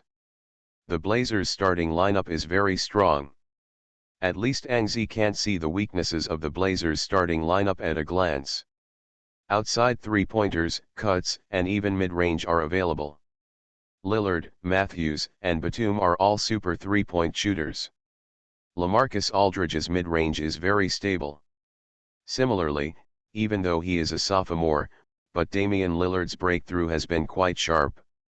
On the defensive side, Robin Lopez provides a strong protective frame, and what is even more terrifying is that the Blazers have two defenders above the perimeter level, one is Wesley Matthews and the other is Nicholas Barr. This starting lineup can be said to have no dead ends and weaknesses in all directions. From this starting lineup alone, this game for the 76ers will be very difficult. In the opening game, Cole Aldridge grabbed the first shot with a better bounce. Angzi took the basketball directly from Cole Aldridge, and the side of the arena immediately made a burst of boos. They even uttered curses and cursed Angzi. The group of fans were wearing sturdy jerseys, all over their bodies. There are tattoos everywhere. Obviously, this group of fans are the most radical hooligan fans of the Trail Blazers. They were affected by the Ticket King incident and madly booed Angzi. An 11 took a deep breath and glanced at Wesley Matthews, who was defending himself. Wesley Matthews is a losing rookie. He entered the league in 2009 and was signed by the Utah Jazz. He then became a member of the Jazz's rotation by actively defending. After the contract with the Jazz expired, the Blazers of Wisdom Eyes directly awarded Matthews a 5-year $30 million contract. The Jazz did not want to renew the contract, so Matthews came to the Blazers and continued to grow. This season, he averaged 16.8 points per game. The offensive end has improved significantly, and the defensive end has not fallen. He has a quick response and strong stealing ability. Therefore, Angzi's opponents in this game are still very strong. For the first ball, Angzi chose to play singles. He watched the Blazers' defense from the outside with the ball. In addition to Matthews defending himself, Batum and Robin Lopez also watched. After thinking about it for a while, an 11 directly identified the opportunity, accelerated and rushed to a position within the three-point line. Matthews hurriedly retired, and Angzi halted in a hurry, making a move. Matthews was shocked and rushed over. Angzi received the ball, shook Wesley Matthews, and continued to break through with the ball. Nicholas Batum made it up. Jack Lauder was empty and raised his hand for the ball. Angzi didn't seem to see it, and rushed to Batum for another step, which was another emergency stop. This time, Batum hesitated.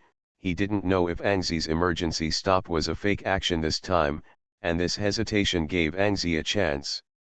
After the emergency stop, just take a step back and take a jump shot. The basketball threw a perfect arc and fell directly into the hoop without even touching the net. The Moda Center, formerly known as the Rose Garden Arena, let out a huge exclamation, and then there were overwhelming boos from the audience. Angzi made his first shot. In this game, he was determined to kill, and he showed a pretty good state at the beginning. With the Blazers' offense, Damian Lillard quickly took possession of the ball to the front court.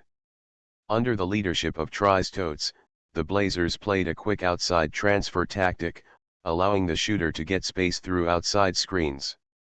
Shot. And for the first goal of the opening, they did the same.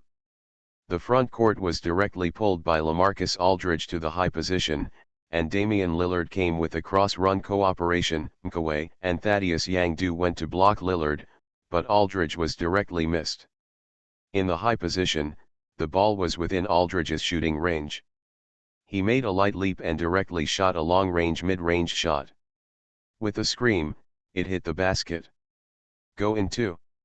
A burst of excitement erupted from the Moda Center. After the goal, Aldridge directly gave him a high five with Lillard, who passed him the assist, and then rushed to the backcourt to defend. Angzi held the ball to the front court, then greeted his teammates and started running. An 11 still came on his own, an accelerated breakthrough. Wesley Matthews clung to an 11 firmly, an 11 turned around, took a turnover jumper, and shot the basketball directly before Batum did not double team. With a bang, the basketball hit the backboard first, then bounced back into the hoop. Go in again. Angzi hits and scored 4 points in a row. The Moda Center continued to boo Angzi. Charles Barkley couldn't listen anymore and joked, "Angzi is about to become a public enemy of the United States." The inexplicable booing of Moda Center reminds me of the sexual assault case in the past. Kobe Bryant, and LeBron James after the decision won, always booed everywhere he went. Kenny Smith nodded, "The Blazers booed for no reason, but this game was good." Judging from Angzi's resolute personal offense at the opening, he is about to explode in this game. "It's your own power against LaMarcus Aldridge and Damian Lillard." Charles Barkley then summarized it again.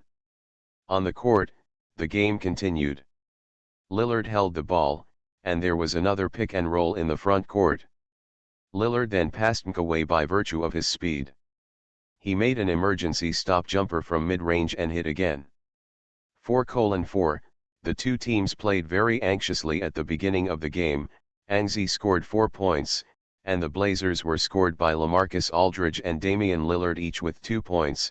It seems, as Charles Barkley put it, said that in this game, Angzi will stand alone against Aldridge and Lillard. To be continued. Super Role Player. Author, Yuen San Buletinji. Chapter 410. The 76ers' offense, boos still did not stop.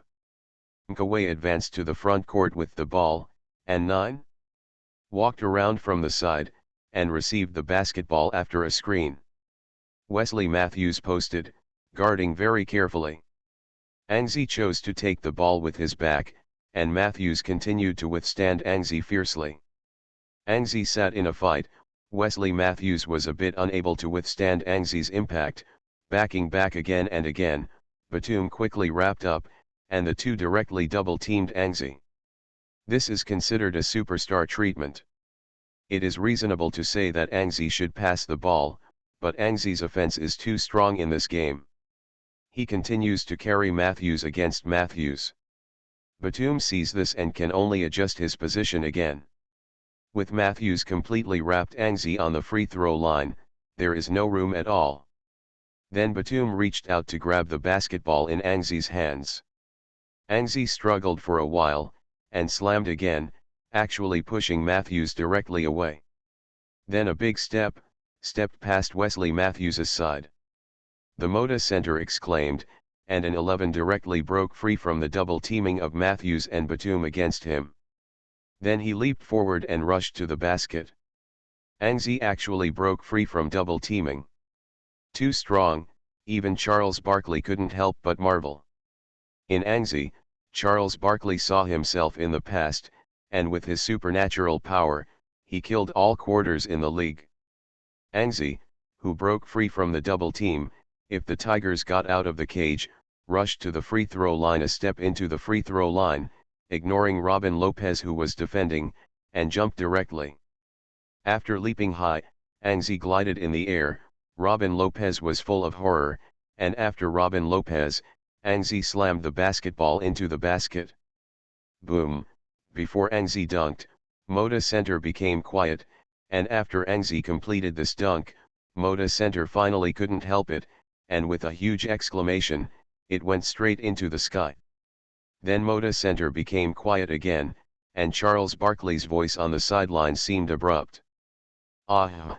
Charles Barkley kept exclaiming, and there was only one sentence left in the final commentary: "Unbelievable. It is indeed unbelievable." Across from Robin Lopez, Angzi dunked the basketball into the hoop. Vince Carter leaped 2.18 meters over Frederick Weiss and completed the death button. He was hailed as the most in history. Strong dunk, and now, although Angzi's dunk is slightly different, this dunk is enough to prove everything. The throne of the Vote King, Angzi is firmly seated. On the other side of the ocean, cheers resounded across the country. In the university dormitory, an excited roar came out: "Too awesome! Angzi!" In the company, a suppressed growl came out: "Death button! Beautiful!" After a death button, Angzi celebrated frantically. The boos from Moda Center were already so dizzying, but Angzi didn't care at all, and had a chest bump with Mkaid from outside to celebrate. Robin Lopez was still a little dazed, but only after Lillard's reminder did he react and retreated to serve from the sideline. The Blazers served in the backcourt and Lillard held the ball to the front court. Aldridge got a good position in the inside line, Lillard passed the ball, Aldridge singled out Thaddeus Young inside, Thaddeus Young supported Aldridge's waist with his hands. After Aldridge hit back twice, turning around, leaning back for a jumper, Thaddeus Young rushed forward and reached out to interfere. With a bang, Aldridge's mid-range back jumper hit the iron. This ball was well defended by Thaddeus Young. After Angzi rushed to the inside and grabbed the rebound, he gave Thaddeus Young a thumbs up. The game continued. Angzi personally took the ball and advanced to the front court. The current score has become 6-4. The 76ers are leading by 2 points, and they have the opportunity to further expand the point difference. Wesley Matthews continued to defend Angzi alone. Angzi accelerated directly and forced a breakthrough against Matthews towards the inside. Batum doubled over again. Angzi immediately chose to pass the ball to expand the chance of the point difference. Angzi don't want to miss it. Jack Lauder in the bottom corner took the basketball. He raised the ball and aimed at the basket, adjusted it, and then made a three-pointer. With a bang, inside Robin Lopez grabbed the rebound. Didn't make it. Jack Lauder didn't feel so good in the opening game, and the three-pointer finally hit iron. And 11 was very helpless. He had known that he would not pass the ball. With his current touch, even if he forced a shot, the chance of hitting would be much higher. After thinking about it carefully, and 11 slowly turned back to defend. Angzi continued to defend Matthews. The Blazers scored a lot of points from the outside, and Matthews was one of them. However, with this shot, Lillard chose to play his own singles, and he accelerated away from Kawhi and rushed into the three-point line. Directly stopped the jumper, scream, and hit cleanly. At 6-6, the two teams tied again. The Moda Center cheered. After Damian Lillard scored, he raised his chin very arrogantly and shook his fist. With the 76 ERS offense, and 11 decided to continue singles. Faced with Wesley Matthews' temporary single defense, and 11 still did not change. He controlled the ball from the outside for a while, suddenly handed the basketball from his left hand to the right, and then the speed suddenly changed. Zeng, leaning on Matthews, rushed towards the inside. This speed made Wesley Matthews difficult to resist. He hurriedly called for double teaming. Batum ran all the way towards Angzi, and Matthews quickly retreated, trying to block Angzi. However, at this moment, an 11 suddenly took a step back with the ball, then stood directly outside the three-point line, took off calmly and threw the basketball. Wesley Matthews, who retreated quickly, raised his head high and watched the basketball fly over him.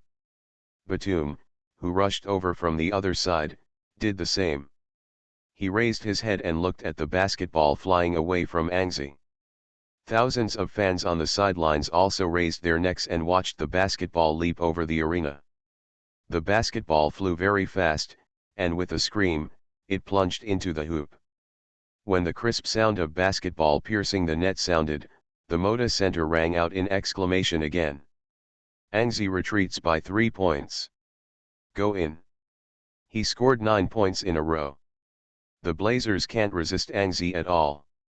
In the face of a powerful trailblazer, Anxi did not hesitate. By stopping jump shots, turning over jumpers, dunking, and retreating three-pointers, he scored 9 points in the opening game. Although the booze of Moda Center was still the same, it was better than the booze before, just a little bit weaker in momentum. In Miami, William Hunter was a little frustrated. Anxi's performance was so good. The Blazers blocked Anxi with 2 players, and Anxi used various offensive methods to break through. Now, he has a feeling of hating iron but not steel. On the court, the Blazers continued their offense. This time, their offense missed again. Lillard continued to do it alone. After the outside screen, he also made an open three-pointer. With a bang, the basketball hit the edge of the basket heavily. Did not enter. The rebound was taken by Cole Aldridge. Anxi turned sideways to ask for the ball, and then shouted, "Quick break, quick break." The 76ers quickly advanced to the front court, taking advantage of the Blazers' unsteady footing. Anxi rushed into the inside, another emergency stop jumper, and another hit. With a scream, the crisp sound of basketball passing through the net became extremely loud under the processing of the loudspeaker, and in the booze of Moda Center, it also became extremely harsh. Anxi scored again. 11 points in a row. The game has been completely controlled by Anxi. Damian Lillard was very unconvinced. He was not convinced by anyone. He was a fearless second-year student. He rushed to the front court with the ball, shook off Mkaway, and rushed into the post with a light layup. A scream hit. Then Damian Lillard waved his fist, beat his chest, and roared, causing a huge cheer from Moda Center. The morale of the 76ers just soared, under Lillard's quick attack and arrogant celebration, slowly fell a bit. At 8-11, although Lillard scored a quick layup, the 76ers still led the score. And the right to the next attack still belongs to the 76ers. Mkaway came to the front court with the ball. Anxi stayed in the bottom corner and played 4 or 5 consecutive goals. Anxi was also a bit overwhelmed. After a game, it is important to allocate physical fitness reasonably. Anxi chose to rest for a round. But staying in the bottom corner does not mean that Anxi has no other actions. He moves back and forth between the bottom corner and the penalty area, which involves the defense. Mkaway broke through, but his state seemed to be average. He stumbled when he broke through. Fortunately, it pulled the space and attracted the defense. After hitting the ground, Thaddeus Young shook Aldridge's defense and made a mid-range shot. With a bang, the iron was struck. Rebounds and rebounds, there was a shout from the corner of the court, and some players shouted for rebounds. Robin Lopez stubbornly carried Cole Aldridge behind him, looked up at the bounced basketball, and rushed towards the basketball with his hands open. At this time a pair of big yellow hands suddenly appeared. The fans on the sidelines could see more clearly that it was an 11 who suddenly jumped out, jumped high, stood out from the crowd, and grabbed the basketball before Robin Lopez. Then, he suddenly stretched his waist and abdomen, changing his movements in the air, leaning back, holding the ball in both hands, and squeaked. He dunked the basketball heavily into the hoop. With a bang, Moda Center broke out again, boos everywhere. Anxi's back is added. It is still him who dominates the game, Charles Barkley shouted excitedly. 13:8, the 76ers continued to lead. Up to now, the 76ers have led the Trail Blazers by 5 points. They scored 13 points in total, and these 13 points were scored by Anxie alone. Kenny Smith looked at the data.